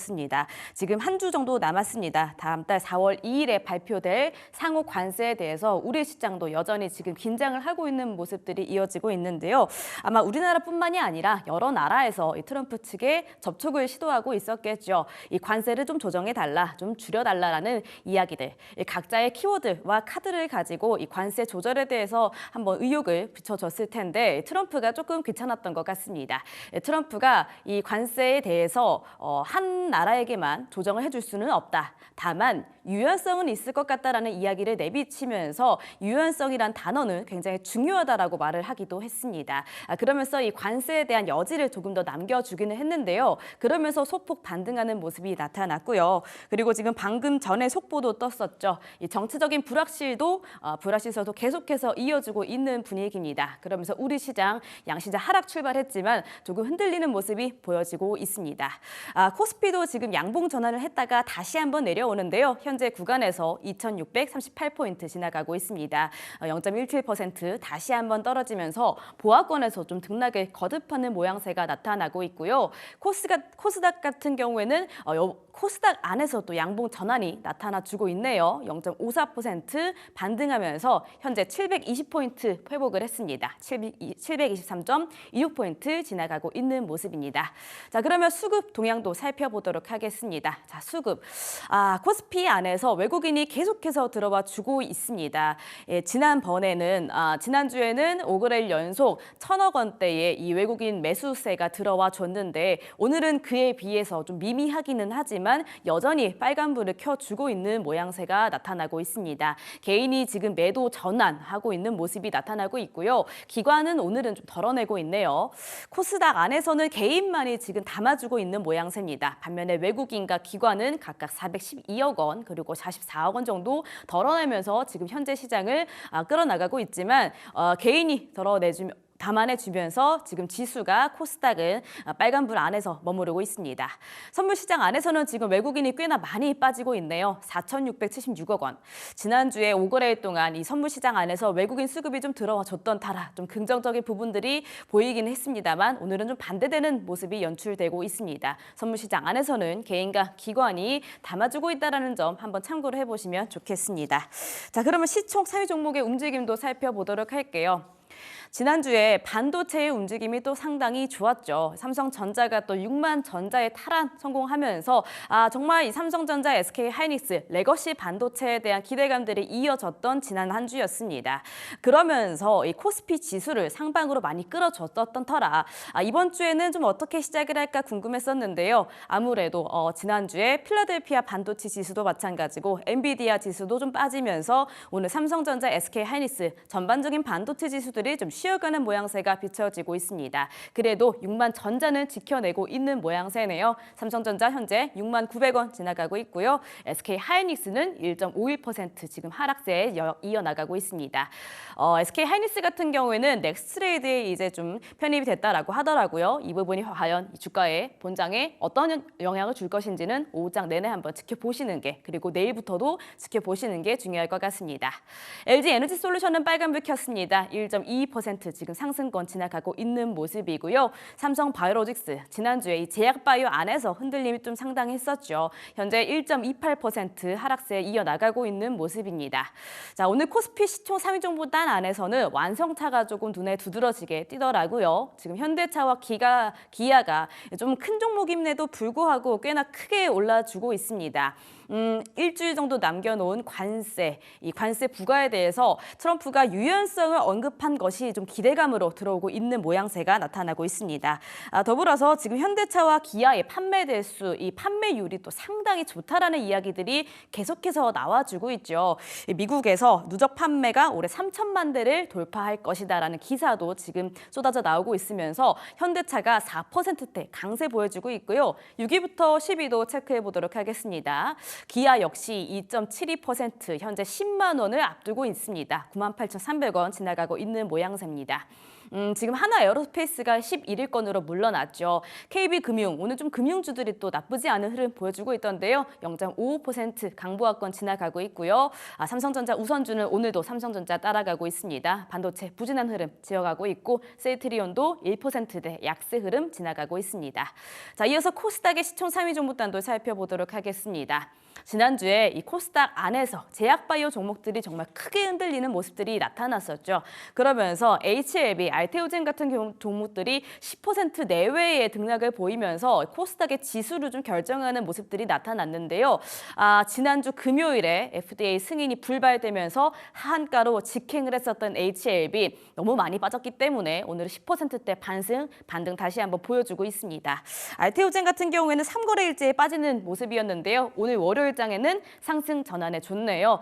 그간 좀 더 많이 빠졌던 종목 중에 하나였죠. 알테오젠이 45만 원까지 터치를 했었지만 소폭 지금 반등을 꾀하고 있는 모습들이 포착이 되고 있습니다. 37만 6,500원 지나가고 있고요. 2차 전지 쉬어가죠. 에코프로 BM, 에코프로 역시 1, 2%의 약세 흐름 이어나갑니다. 로봇주의 이 조정이 꽤나 오래가네요. 레인보우 로보틱스가 40만 원대까지 바라봤었는데 30만 원을 깨고 지금 28만 7천 원 선 다시 한번 조정을 받고 있는 모습입니다. 로봇주 안에서 순환 랠리가 계속해서 돌고 있는데 이러한 레인보우 로보틱스를 저가 매수의 기회로 삼아보는 분들도 좀 많더라고요. 지금 이 로봇주가 어떻게 다시 한번 반등을 꾀할지 이슈들은 계속해서 나오고 있는데 어떻게 바라봐야 할지는 조금 이따가 또 짚어보도록 하겠습니다. 자, 이어서 6위부터 10위도 체크해 보도록 할게요. 삼천당 제약 그리고 클래시스가 양봉을 보여주고 있습니다. 삼천당 제약이 2.33% 19만 3,200원 지나가고 있고요. 클래시스도 강보합권 지나가고 있습니다.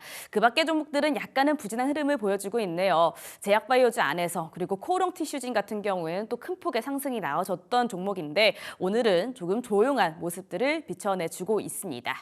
코스닥 안에서 지금 상승권이 나오고 있는데 이런 제약바이오주에 대한 점검은 이번 주 내내 또 필요할 듯 싶네요. 자, 그러면 이어서 현재 시장 안에서 두드러지는 섹터들 가져와 봤습니다. 가장 먼저 방산주 한번 체크해 보시죠. 트럼프 대통령이 또 덴마크 자치령인 그린란드의 미국 편입을 추진을 하고 있는 모습들이 계속해서 나오고 있습니다. 그러면서 덴마크는 다시 한번 긴장하는 모습들이 나오고 있는데요. 유럽이 안 그래도 러우 전쟁 관련해서 긴장감을 계속해서 표하던 요즘이었죠. 그러면서 이 방산주들이 고공행진을 하고 있었습니다. 여기에 더해서 지금 그린란드에 대한 이슈는 트럼프가 이 취임 전에도 계속해서 언급을 해왔었는데 그린란드를 계속해서 지금 눈여겨보고 있는 모습들이 나타나면서 방산주들 오늘 다시 한번 주목을 받고 있고요. 그 안에서 역시나 또 한화가 두드러지게 올라가고 있죠. 오늘 12호로 다시 한번 올라가지 않을까라는 생각이 드는데 이 덴마크 관련해서 지금 이슈들이 계속해서 나오고 있는 모습입니다. 트럼프 장남에 이어서요. 부통령의 부인 그리고 다른 고위 관리들도 그린란드를 차례적으로 방문을 했다라는 소식들이 지금 쏟아져 나오고 있더라고요. 그러면서 이 방산주에 대한 주목도 다시 한번 좀 달라지고 있는 모습이 이어지고 있습니다. 지금 이 안에는 없는 종목인데요. 휴니드가 오늘 좀 많이 올라가더라고요. 보잉이 지난 거래일에 미국에서 3% 정도 반등하는 모습이 나왔거든요. 그런데 이 휴니드의 2대 주주가 보잉의 2대 주주가 또 휴니드인데 이에 대한 수혜가 좀 나왔던 것으로 보입니다. 지금 보시고 계시는 이 종목들 안에서는 현대위아가 또 4.58% 좀 크게 오르고 있고요. S&T 모티브도 7.44%로 좀 크게 올라주네요. 방산주 안에서 희비가 좀 엇갈리는 모습들은 나타나고 있지만 그래도 오늘 방산주 역시나 주목해 볼 만하다라는 생각이 들고 있습니다. 자, 이어서 방산주 안에서 아까 하나 에어로스페이스가 굉장히 크게 뜨고 있었죠. 하나에 대한 이야기가 계속해서 나오고 있습니다. 다음으로는 하나 살펴보도록 하겠습니다. 그간 고공행진하던 한화였는데 지난 21일에 이 대규모 해외 투자를 위한 유상증자를 발표를 하면서 장중에 16%까지 빠졌던 한화 에어로스페이스였습니다. 왜 이렇게 고공행진하던 이 찰나에 왜 또 유상증자를 발표를 하냐. 개인 투자자들의 이 투심이 좀 흔들릴만 했던 이슈였거든요. 그런데 이런 유상증자의 파장을 좀 의식을 한 건지 이 김동관 대표이사가 또 이번에 30억 원 어치의 자사주를 매입하겠다라는 이슈가 또 나왔습니다. 김동관 대표이사의 지난해 연봉이다라고 하더라고요. 30억 원. 어마어마한 숫자인데 어쨌든 이 30억 원의 자사주 매입을 하겠다라는 이슈가 나오면서 하나 에어로스페이스가 오늘 또 7, 8%의 강세를 또 보여주고 있습니다. 지금 김동관 대표이사 말고도 다른 임원들도 별도로 9억 원 그리고 8억 원 규모의 자사주를 매입하겠다라는 이슈도 계속해서 나오고 있는데요. 이렇게 자사주 매입이 하나 에어로스페이스의 투심을 좀 바꿀 수 있을지는 오늘 말고도 계속해서 눈여겨보시는 게 중요할 것 같고요. 더불어서 지금 외국인 투자자들이 이 중에도 불구하고 하나 에어로스페이스의 목표 주가를 계속해서 올리더라고요. 우선 대표적으로 뱅크 오브 아메리카에서 목표 주가를 올렸습니다. 기존 70만 원의 목표 주가를 제시를 했었는데 이번에 82만 원으로 목표 주가를 올리면서 외국인들의 투자자들, 이 외국인 투자자들이 하늘을 바라보고 있는 이 전망은 긍정적이다라는 모습들을 계속해서 파악할 수가 있었어요.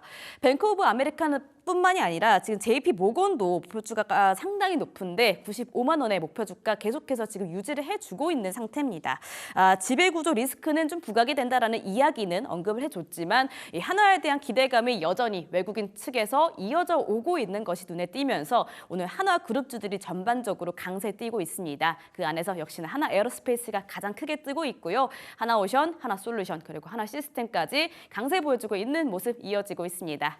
자, 마지막으로는 제약 한번 짚어보도록 하죠. 지난주 금요일에 가장 큰 이슈였던 HLB 그룹주 오늘 다시 한번 반등 나와주고 있습니다. 간암 신약 리보세나립이 FDA 승인을 정말 통과를 해줄 것인가라는 기대감 혹은 떨어질 것 같다. 이번에도 불발될 것 같다라는 예상 희비가 엇갈리면서 이 시장에서 HLB 주가가 계속해서 큰 폭으로 강세를 보여주고 있었는데 결국에는 불발이 되면서 하한가를 직행하는 정말 가슴 아픈 모습을 볼 수가 있었습니다. 하한가 30%가량 빠졌던 터라 오늘은 반등이 나올 수밖에 없었던 것 같기도 하고요. 관련주들이 전반적으로 올라주고는 있는데 그러면서 5만 원을 회복을 했거든요. 그런데 어쨌거나 이 FDA 실패는 좀 뼈아프긴 합니다. 아픈 이슈기는 하고 과연 언제 통과가 될 것인가 이 실망감이 누적이 되면 힘든 거거든요. 이 마치 양치기 소년처럼 한두 번의 실패는 괜찮지만 세 번째까지 안 된다라고 하면은 이 시장에서의 실망감은 좀 더 두드러지고 이 믿음이 좀 흔들리는 모습들이 아무래도 나오기 마련인데 그래도 다시 한번 7.8기 도전해야지 어떠겠습니까? 다시 한번 도전하겠다라는 이야기 내비치면서 HLB 관련주들이 다시 한번 상승 나오고 있습니다. 삼수 의지를 밝히면서 5만 원대 지금 회복을 해줬고요. 계속해서 상승해주고는 있는데 상한가까지 직행하지는 않죠. 아마 계속해서 눈여겨보시는 게 중요할 것 같습니다. 그 밖으로 HLB 생명과학 그리고 HLB 제약이 조금 더 두드러지게 강세 보여주고 있네요. 자, 이렇게 11시 시황 짚어봤고요. 자, 이어서 키워드 탑7 오늘도 이어나가 보도록 하겠습니다.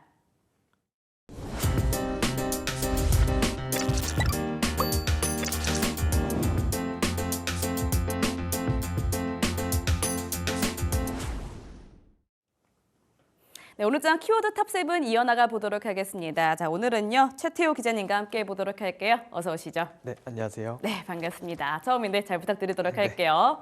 자, 오늘도 굉장히 중요한 이슈들 가져와 주셨다고 합니다. 첫 번째 키워드부터 열어보도록 하겠습니다. 자, 공매도 재개 외국인 유입이라는 키워드도 가져와 주셨는데요. 자, 공매도에 대한 이슈 지금 상당히 두드러지게 나타나고 있는데 이와 관련해서 어떤 기사 갖고 와 주셨을지 바로 한번 말씀해 주시죠. 네, 연초 이후 국내 증시의 상승을 이끌었던 게 아무래도 기관 투자자였는데요. 이달 중순 이후부터 외국인 순매수세가 유입되고 있습니다. 지난해 일방적으로 미국에 쏠렸던 자금이 최근에는 아시아, 유럽 등으로도 이동하고 있는데요. 이 가운데 이달 말부터 공매도 전면 재개로 국내 증시로 자금이 유입되고 있다는 평가도 나옵니다. 그간 국내 증시가 해지가 불가능하다라는 평가가 있었는데 이런 점 때문에 매력도가 떨어진다라고 얘기를 했었거든요. 근데 이제는 공매도 재개로 해지가 가능해지면서 외국인 수급도 이제 늘어날 거라는 기대가 나옵니다. 최근 외인 유입세도 이런 기대감이 반영됐다는 분석인데요. 연초 이후의 상승 흐름에도 이제 국내 증시 가격이 여전히 낮은 상황이잖아요. 그래서 환율도 역사적인 저점을 기록하고 있는 점도 이제 한몫을 하고 있어서 외국인이 유입될 거라는 기대감이 커지고 있습니다. 외인들의 순매수 상위 종목을 보면 오늘은 조금 하락을 하고 있는 삼성전자와 SK 하이닉스에 대한 순매수세가 좀 두드러졌거든요. 업황 회복 기대감과 함께 지난주 외인은 삼성전자를 2조 원, 그리고 SK 하이닉스는 4천억 원 순매수했습니다.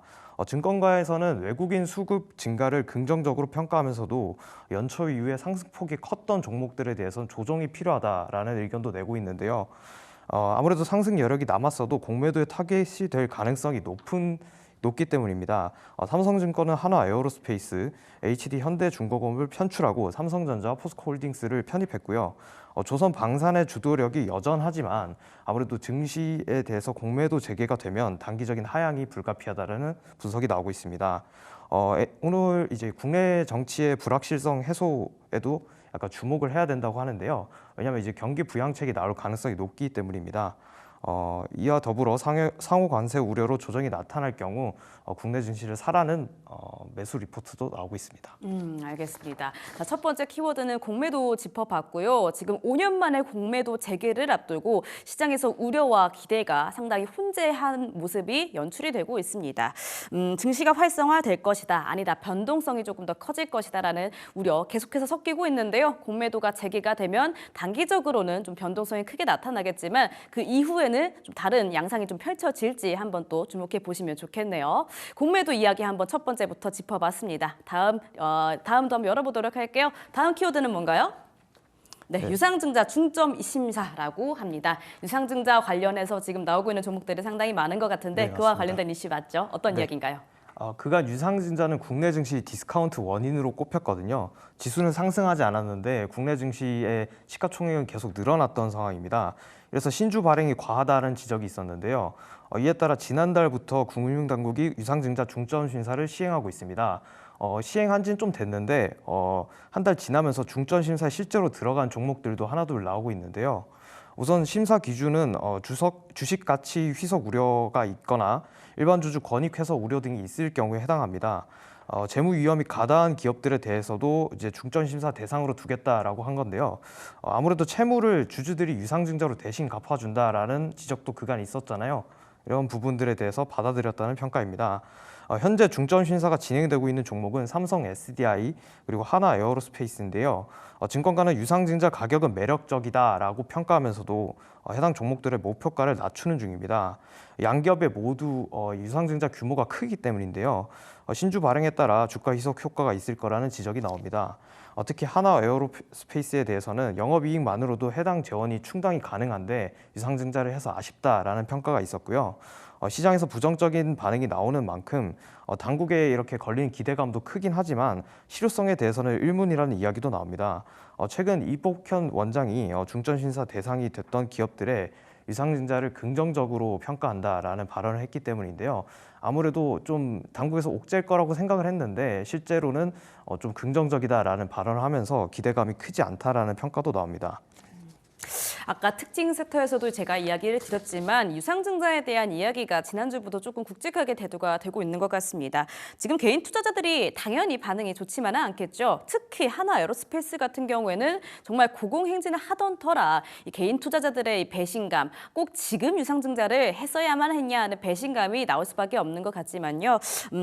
이야기들이 계속해서 나오고 있는 것 같습니다. SDI도 그렇고요. 지금 국회 상법 개정안 통과와도 맞물려서 뒷말들이 계속 나오고 있는 모습인데 좀 다양한 의견들이 나오고 있는 추세니까요. 계속해서 한번 주시해보는 게 좋겠습니다.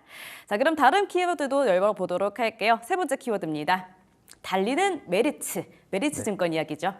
메리츠 금융지주. 금융지주인가요? 네, 맞습니다. 아무래도 이제 주주 친화적인 정책으로 유명한 곳인데요. 대주주의 한 주는 일반 주주의 한 주와 같다라는 이야기로도 유명한 곳입니다. 최근에도 주주 환원 행보를 이어가고 있는데요. 5천억 원 규모의 자사주를 소각했습니다. 지난해부터 1년간 모아온 주식 전량인데요. 자사주 소각에는 추가적인 자금이 소모되지 않지만 매입만 하는 기업들도 많습니다. 실제 소각을 해야 주가 부양 효과가 있다는 지적도 있는데 소각 행보가 더욱 특별해 보이는 이유입니다.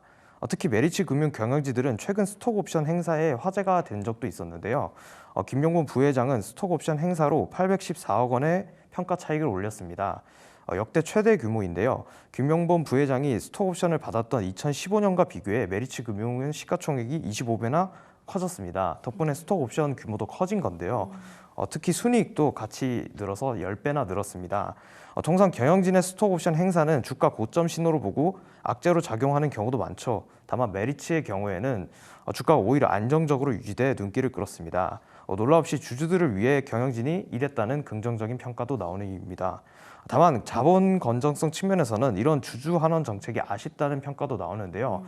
아무래도 배당 같은 데 돈을 쓰니까 이제 한신평에서는 신종 자본증권 평가 등급을 최근에 매겼는데 여기서 주주 환원 계획이 주는 재무 부담이 높은 수준이다라는 평가도 내렸습니다. 알겠습니다. 자, 주주 친환 정책에 굉장히 짙은 또 메리츠 금융지주가 이 주주 환원 행보를 이어간다는 이야기 들어봤습니다. 스톡옵션 이야기가 나오네요. 이 스톡옵션이 받기는 어렵지만 한 번 받으면 또 굉장히 크게 받을 수 있는데 여기에서도 최대라는 글자가 나오니까 좀 눈길을 끌었고요. 지금 아쉽다는 이야기들이 나온다라고는 하지만 기자님께서 말씀 주신 내용들 한번 참고해 보시면 또 도움이 될 것 같습니다. 메리츠에 대한 이야기 들어봤습니다. 다음도 한번 열어보도록 하겠습니다. 자, 다음은 어떤 키워드일까요? 상폐 위기, 금양 2차 전지. 맞습니다. 금양이 사실 이렇게까지 내려갈 종목이 아니었거든요. 상폐 위기라니 좀 이 네 글자가 너무 가슴이 아픈데 읽어주시죠 한번. 네, 2차 전지 테마 대장주인 금양이 상장 폐지 위기에 몰렸습니다. 지난주 금요일에 제출한 감사 보고서에서 감사 의견 거절을 받은 건데요. 시장에서 돌던 금양의 감사 의견 비적정설이 확정되는 모양새입니다. 감사 의견을 제시한 한울회계법인은 계속 기업 관련 불확실성이 있다고 판단했는데요. 당초 지난해에도 금양은 유동자산보다 유동부채가 많아 불확실성이 있다는 평가가 나왔었습니다. 이에 따라 금양의 재무위기가 가시화됐다라는 평가입니다. 실제 의견을 거절받은 감사 보고서를 보면요. 실제 통과를 못했지만 영업 손실이 560억 원, 당기 순손실이 1,861억 원에 달하는데요. 금융 비용도 271억 원으로 전년도에 비해서 2배나 늘었습니다. 이자를 더 많이 내게 됐다는 건데요. 감사 의견 거절을 받으면 15일 내에 이의 신청을 할 수 있고 심사 진행 중에는 거래 정지 상태가 됩니다. 이의 신청이 없으면 곧장 상장 폐지 절차가 진행될 것으로 보입니다. 앞서 말씀해 주신 것처럼 금양은 한때 이제 시가총액 9조 원에 달했던 종목이거든요. 근데 현재는 6천억 원대로 시가총액이 감소한 상황입니다. 지난해 9월에는 부산 기장군 공장 증설을 위해 주주 배당 유상 증자를 진행했거든요. 근데 이제 주주들의 반발과 금감원의 정정 요구로 인해서 해당 계획이 전면 철회된 상황이었습니다. 이 과정에서 공시를 번복했다는 이유로 불성실 공시법인으로 지정되기까지 했었는데요. 벌점 누적으로 이달 관리 정보로 지정됐던 상황이었습니다. 일각에서는 금양의 지난해 유상증자를 진행했어야 됐다라는 이런 의견도 나오고 있습니다. 네. 말씀대로 원래 시총이 9조였습니다. 9조였는데 6천억 원이 되다니 지금 뼈 아프군 이야기했던 것 같고요. 2차 전지가 한창 붐이었던 2023년의 여름이 기억이 납니다. 그때 또 대표적인 종목이 금양이었죠. 이 에코프로와 더불어서 금양을 주목하셨던 분들이 또 상당히 많은 걸로 기억을 하는데 지금 상장 폐지라니 개인 투자자들의 속이 많이 탈 것 같습니다. 자, 더불어서 지금 비슷한 이유로 상장 폐지 심사 대상에 또 오르고 있는 기업들이 좀 많다라고 하더라고요. 그런 부분도 좀 눈여겨보시면서 대응을 해주시는 게 어떨까라는 생각이 듭니다. 자, 그러면 다음 키워드도 열어보도록 할게요. 다음 5번째 키워드입니다. 대한항공 이야기가 나오네요. 어떤 이야기죠? 네, 방위사업청과 대한항공의 소송전에 관련된 이야기인데요. 소송전이 길어지고 있습니다. 방사청이 당초 패소한 일부 판결을 뒤집기 위한 항소에 나선 건데요. 방사청은 대한항공의 납품 지연에 대한 책임으로 총 1,563억 원의 손해배상 및 이자 지급을 요구하는 항소를 제기했습니다. 양측이 소송을 진행하는 이유는요. 지난 2015년 대한항공이 방사청에 수주한 4천억 원 규모의 무인 비행기 납품 지연과 관련된 건 때문인데요. 당초 이제 2016년까지 사업이 완료될 예정이었었는데 사업이 4년 정도 지체됐습니다. 이에 방사청은 대한항공의 지체 상금을 요구하며 일부 대금을 납부하지 않았는데요. 이에 반발한 대한항공이 소를 제기한 게 발단이 됐습니다. 당시 대한항공은 방사청이 일방적으로 규격을 변경해 계약 이행이 늦어졌다라고 얘기했고요. 법원은 지난달 대한항공이 방사청에게 지체 상금을 지급할 의무가 없다라고 얘기했습니다. 그러니까 대한항공이 승소한 건데요. 일부 이제 방사청이 지급하지 않았던 납품 대금 중 일부인 405억 원을 돌려주라고도 판단했습니다. 대한항공의 일부 승소 판결에 방사청이 또다시 반소를 청구한 상황입니다. 대한항공은 사업 보고서에서 소송에 따른 재무적 영향력을 판단하기 어렵다라고 공시했는데요. 우선 청구 금액은 대한항공의 자기 자본 대비 1.59%, 당기 순이익과 비교했을 때는 13.84%에 달합니다. 대한항공은 향후 법적 절차에 따라 대응하겠다는 계획입니다. 네, 대한항공 이야기 또 오랜만에 들어봤습니다. 오늘도 보잉과 48조 규모의 또 계약을 체결했다라는 이야기도 나왔죠. 대한항공이 굵직한 이슈들이 계속해서 나오고 있는 것 같아요. 지금 방위사업청과 소송전이 길어지고 있다라는 이야기 또 전달해 주셨습니다.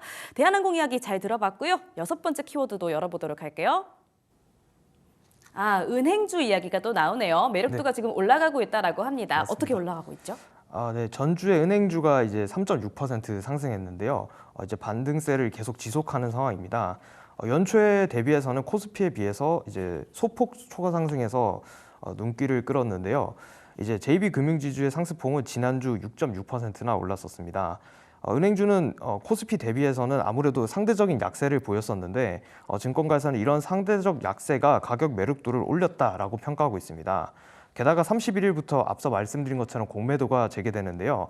주가가 많이 오른 종목들의 조정 양상이 나타날 텐데 아무래도 상대적으로 가격 매력도가 높은 은행주에 관심이 쏠린다는 평가입니다.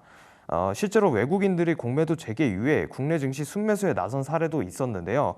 이런 점을 생각해 보면 은행주의 매력도가 높아졌다는 평가가 나오는 이유입니다. 국내 정치적 불확실성 우려도 이제 할인 요인이었는데 아무래도 뭐 어떤 방향이든 결정이 나고 나면 좀 증시가 상승할 거라는 기대감도 어느 정도 있는데요. 실제 기관 투자자들의 금융주 유입세가 최근에 두드러지고 있습니다. 다만 주가 상승의 트리거는 환율 실적보다는 환율에 있다는 분석이 주인데요. 환율이 높으면 국내 금융주주사 입장에서는 RWA 관리가 어려워지기 때문입니다. 이 경우 보통주 자본 비율, 즉 CET1의 유지도 어려워지는데요. 금융주지사들이 CET1을 건전성 지표로 제시하면서 주주환원을 하고 있는 만큼 원달러 환율의 하락이 상승 트리거가 된다는 분석입니다. 일각에서는 환율이 역사적 고점에 있는 만큼 주주환원 기대감도 덩달아 올라갔다라는 평가가 나오는데요. 특히 국내를 제외한 글로벌 은행주들이 상승세를 보이고 있다는 점도 이러한 이유 중에 하나입니다. 올해 들어 일본 은행주는 니케이를 21.6% 상승 초과했고요. 유럽 은행주도 16%, 미국 은행주는 S&P 500 지수를 2% 넘게 초과 상승했습니다.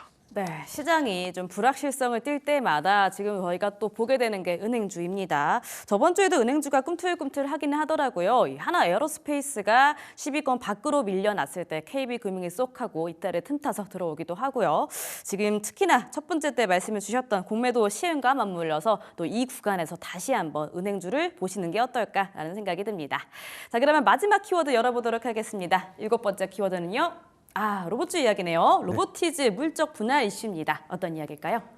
네, 로보티즈가 지난 18일 자율주행 로봇 사업 부분을 물적 분할해 로보이츠를 출범하기로 결정했죠. 다음 날에만 주가가 11% 이상 급락하기도 했었는데요. 하나증권 리서치가 지나친 낙폭이라는 분석을 내놨습니다. 분할 법인인 로보이츠에 대해 향후 5년간 비상장을 약속했기 때문인데요. 하나증권 리서치는 비상장을 전제로 한다면 물적 분할에 따른 기업 가치 상실이 없다고 분석했습니다. 특히 로보티즈의 핵심 사업을 액추에이터라고 분석했는데요. 액추에이터가 모든 로봇 관절에 사용되는 핵심 부품인 만큼 로보티즈가 밸류체인에서 공급자 우위를 잃지 않았다라고 평가했습니다. 특히 액추에이터에 포함되는 감속기는 일본의 하모닉 드라이브가 글로벌 점유율이 70%에 달하는데요. 국내에서 유일하게 상용화에 성공했다라는 잘못 말씀드렸는데 상용화에 성공 안 된 몇 안 되는 기업이라는 점에 주목한다는 평가가 나옵니다. 실제 매출 비중으로 봐도 자율주행 로봇 관련 비중은 이제 물적 분할하는 부분이죠. 전체 매출의 5%가 안 되는 상황이거든요. 액추에이터의 매출 비중은 98.5%로 대부분을 차지하는 상황입니다. 추가로 피지컬 AI 부분에 대한 기대감도 높아졌다는 평가가 나오는데요. 기존의 자율주행 로봇에 투입되던 자금이 해당 부문에 투입될 거라는 기대감이 나옵니다. 네, 마지막 키워드는 로봇주에 대한 이야기였습니다. 로보티즈 방금 보셨다시피 지금 2.65%의 강세를 지금 이어나가고 있더라고요. 물적 분할을 통해서 자율주행 로봇에 투입되던 자금과 노력을 이제는 피지컬 AI에 투자하겠다라는 기대감이 조금 더 들어오고 있는 모습 눈여겨보시면 좋겠습니다. 자, 이렇게 오늘도 키워드 탑7 이어가 나가봤습니다. 오늘은 최태호 기자님과 함께했고요. 오늘도 여기서 보내드리도록 할게요. 말씀 감사했습니다. 감사했습니다.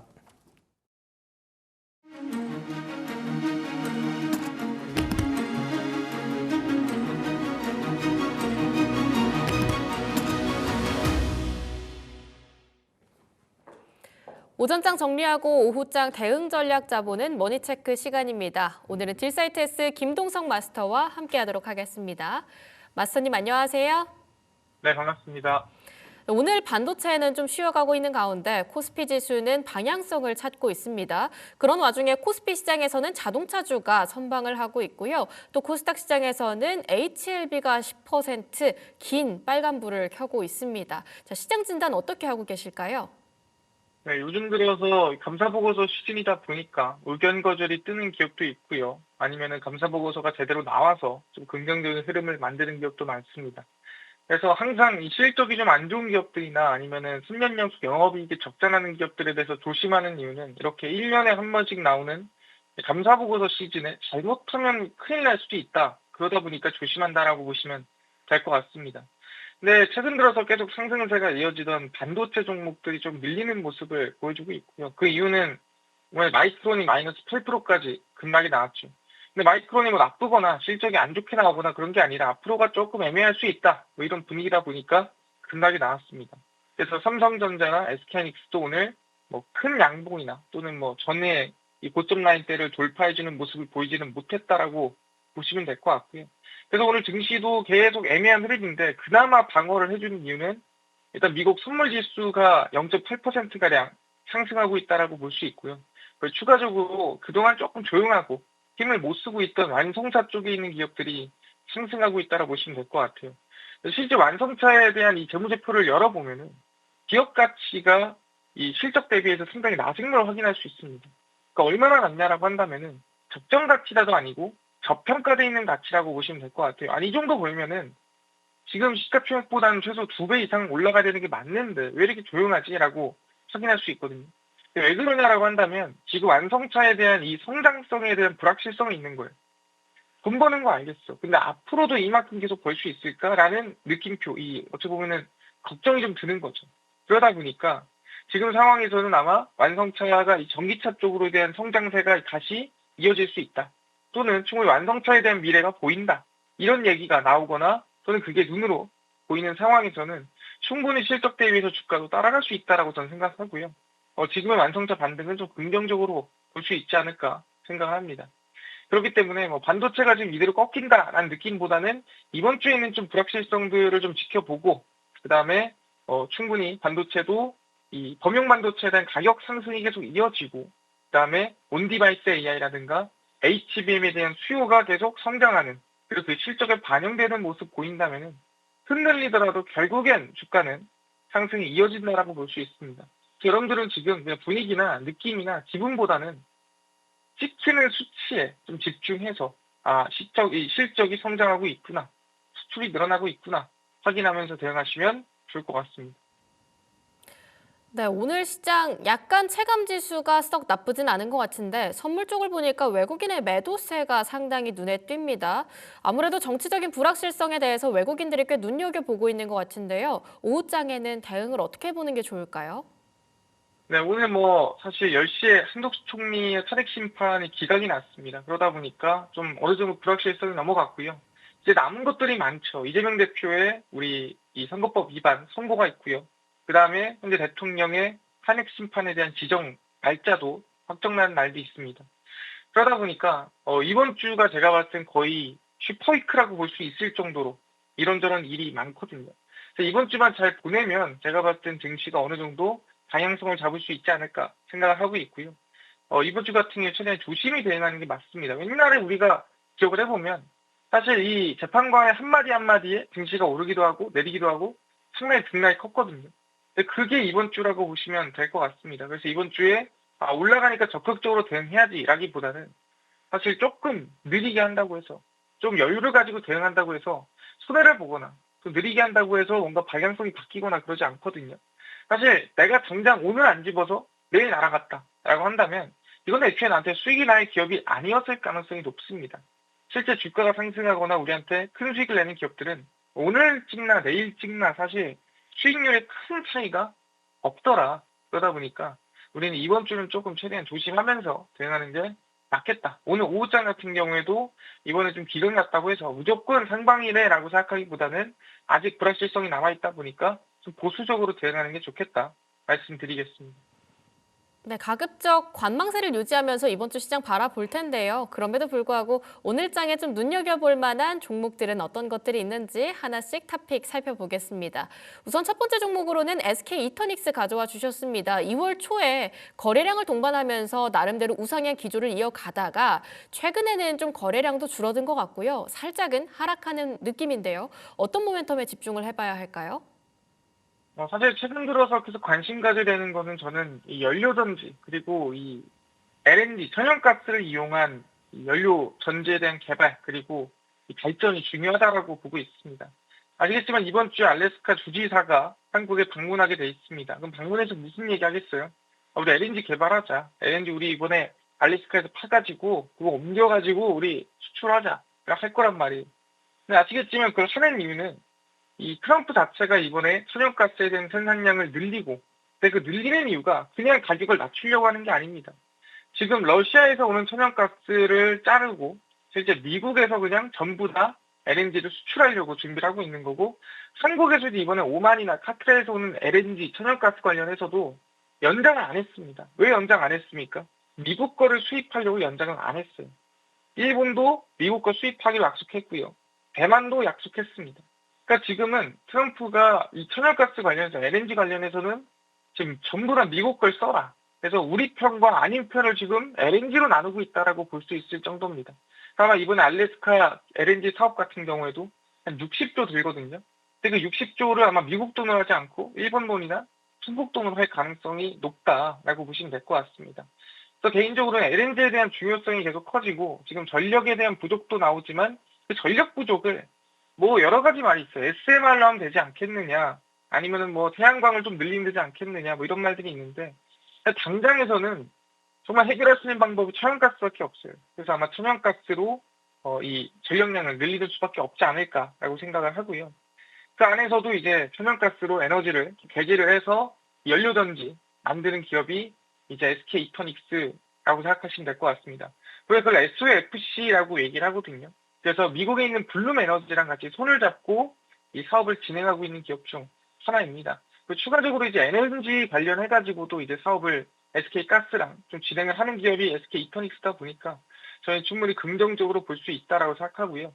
앞으로의 실적 같은 경우에도 올해뿐만이 아니라 2026년도까지도 성장이 좀 기대가 되고 있는 상태고, 생각보다 거기에 대해서 기업 가치가 엄청 높게 측정되진 않았다.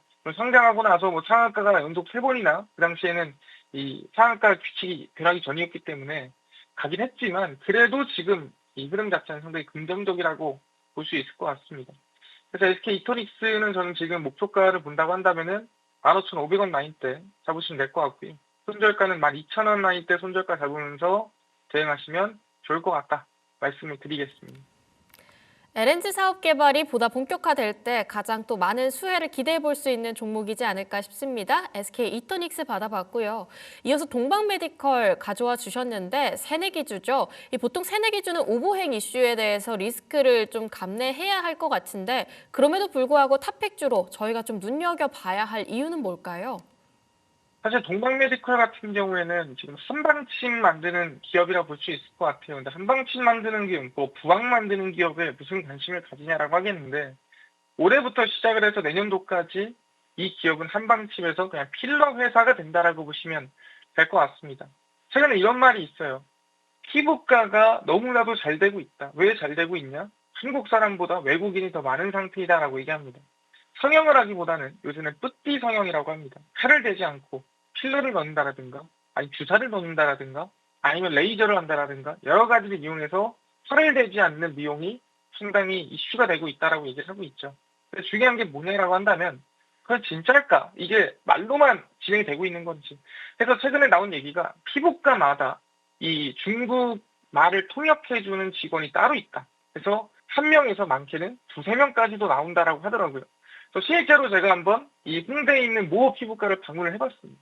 근데 실제로 중국말을 통역해주는 직원이 2명이 있었어요. 그래서 통역을 다 해주는데 중요한 건 뭐냐면 제가 앉아있을 때 한 5명에서 10명을 봤거든요. 근데 5명, 10명이 전부 다 중국인이었습니다. 그 정도로 어떻게 보면 해외에서 전프티 성형화로 한국에 방문을 많이 하고 있다라고 볼 수 있는 상태고요. 근데 거기서 핵심은 이제 필러라고 저는 볼 수 있는 상태입니다. 그래서 이 동방 메디컬 같은 경우에는 이 필러를 미국뿐만 아니라 이 다른 이 중국이라든가 아니면 브라질이라든가 수출을 좀 준비하고 있는 기업이라고 보시면 될 것 같은데 다른 필러 기업에 비해서 매출액이 거의 대부분 앞으로 필러로 나올 예정인데 기업 가치가 꽤나 낮은 편이라고 보시면 될 것 같아요. 실적이 상당히 긍정적이거든요. 근데 그거에 비해서 기업 가치는 낮은 상태다.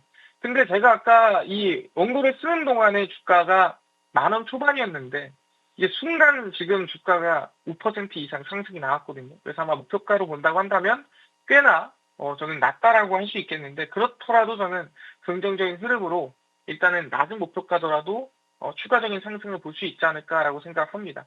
그리고 오버행 이슈라는 게 아시겠지만 이 기존에 이 상장하기 전에 투자한 이 투자자들이 매도를 하면 어떡하지라고 생각하는데 대부분 주가가 상장하고 나면은 기업 가치가 조금 이 거품이 끼는 경우가 많아요. 그러니까 이 처음에 이 기업 가치가 예를 들어서 뭐 1,000억이었다면은 상장을 하면서 수요가 몰리면서 뭐 2천억, 3천억대로 상장을 한다라는 거죠.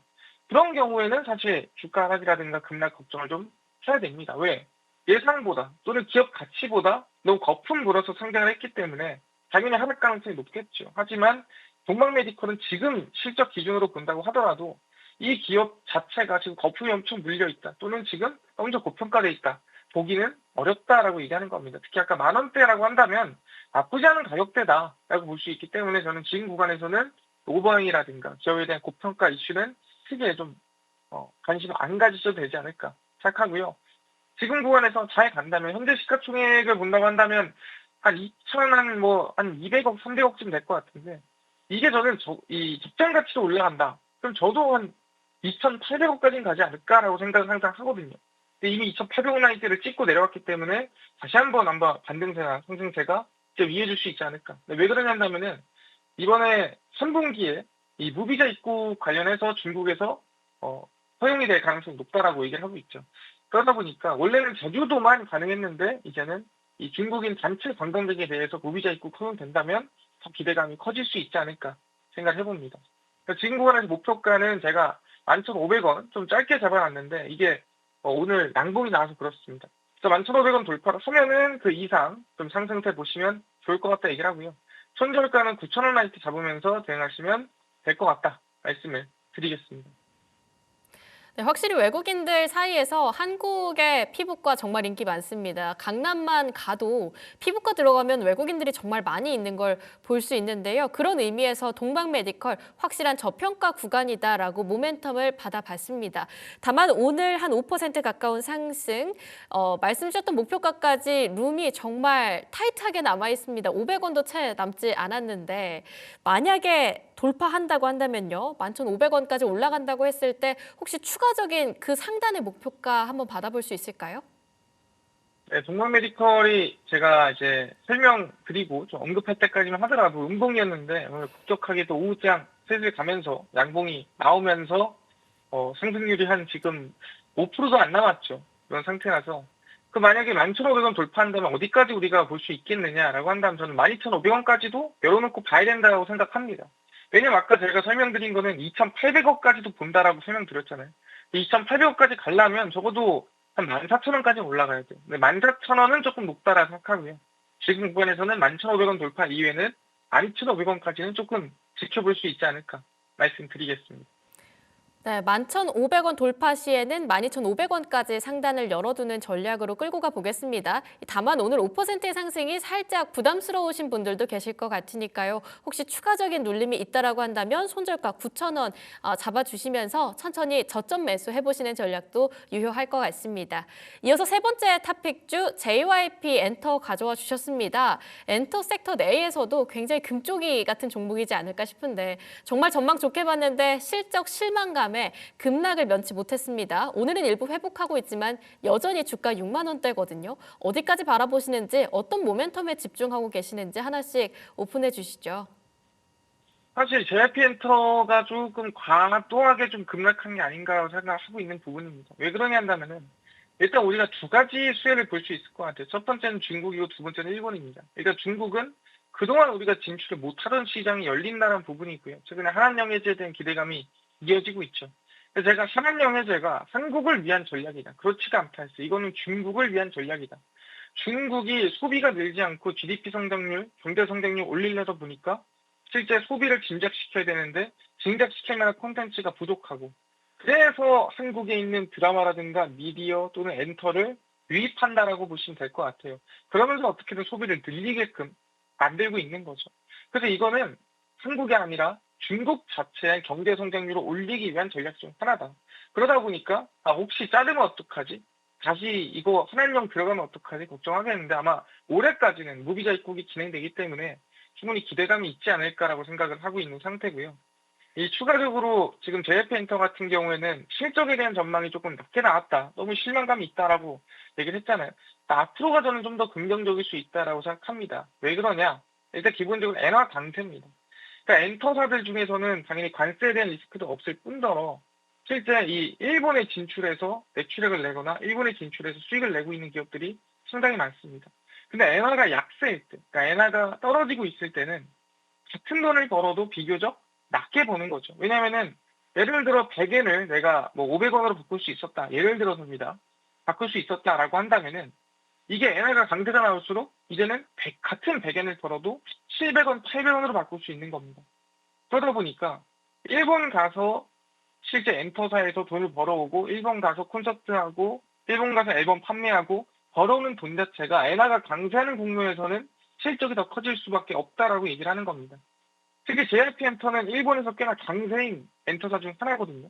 그래서 아마 이번에 충분히 일본의 금리가 동결이 나왔지만 이번에 금리 인상이 분명히 나올 겁니다. 5월이든 6월이든 나오게 될 거고 엔화 강세는 추가적으로 이어질 확률이 매우 높습니다. 그리고 실질적으로 아까 말씀드렸지만 이 엔화 강세가 나오게 되면은 버는 돈, 이 영업이익 자체가 같은 수준이어도 더 올라갈 수밖에 없어요. 그래서 아마 중국 방면이나 아니면 일본 방면이나 충분히 실적이라든가 기대감이 좀 이어질 수 있다라고 생각을 하고 있기 때문에 긍정적으로 보고요. JYP 엔터입니다. 지금 구간 저는 나쁘지 않고 목표가로 본다 한다면 일단 7만 원 라인 돌파하는 게 중요하다 말씀드리고 손절가는 5만 5천 원 지키면서 대응하시면 좋을 것 같다 말씀드리겠습니다. 네, JYP 엔터 받아봤습니다. 한한령에 대한 해제에 대한 기대감도 가져갈 수 있을 것 같고요. 특히 6월 들어서는 BOJ는 금리 인상, FOMC는 금리 인하 전망이 강하게 나타나고 있는 가운데 엔화 강세 속에서 저희가 추가적인 실적 기대감을 끌고 갈 수 있다. 이런 모멘텀들 잡아주시기도 하셨습니다. 자, 혹시 오늘장, 오후장까지도 말씀 주셨지만 이번 주 굉장히 변동성 클 것 같습니다. 내일장 흐름도 미리 전망 받아볼 수 있을까요? 내일장 같은 경우에는 사실 뭐 오른다 내린다 이게 얘기할 게 없습니다. 왜냐면은 지금 미국 선물 지수가 엄청 오르고 있잖아요. 0.8%. 근데 이게 사실 상승세가 이어지기 쉽지 않거든요. 왜냐하면 미국 지수가 1%만 올라도 많이 오른 건데 0.8%가 이미 국내 시장에 반영이 됐다. 그렇다고 한다면은 사실 내일장 같은 경우는 좀 지지부진할 가능성이 크다라고 저는 생각을 합니다. 왜? 오늘 미국장이 1% 이상, 1.5%, 2%까지 올리지 않으면 좀 애매할 수 있습니다. 아니면 마이크론 반등이 나오는 게 중요하다. 그래서 아마 이 가능성으로 본다 한다면은 상승을 하거나 우상을 하기보다는 내일자는 밀리거나 아니면은 이 보합권에서 마감할 가능성이 좀 높다 말씀드리겠습니다. 네, 일단 내일까지는 좀 지지부진한 심심한 장세가 이어질 수도 있을 것 같네요. 특히 마이크론 쪽으로의 반등이 중요한 포인트가 될 것 같다라고 말씀 주셨습니다. 과연 미국 시장 최근 들어서 계속 지지부진한 모습들 박스권 안에서 지나가는 흐름들 보여줬는데 앞으로의 이번 저녁이 되겠죠. 밤에 좀 강한 상승세를 보여줄 수 있을지 한번 눈여겨보도록 하겠습니다. 지금까지 딜사이트S 김동석 마스터와 함께했습니다. 마스터님 좋은 말씀 감사합니다. 감사합니다. 네, 오늘 시장은 확실히 크게 빠지진 않는 것 같다 싶지만서도 그렇다고 해서 기대가 되는 부분들도 없는 것 같습니다. 정치적인 불확실성이 확실히 시장을 강하게 맴돌고 있는 것 같고요. 조만간 지켜봐야 할 이슈들이 많은 만큼 발빠른 투자 대응 전략 짜는 게 중요한 시기가 이번 주가 아닐까 싶습니다. 잠시 뒤에 2부가 또 계속되니까요. 2부 통해서 다양한 투자 전략 함께해 가시길 바라겠습니다. 잠시 뒤에 찾아뵙겠습니다. 함께해 주신 여러분 고맙습니다.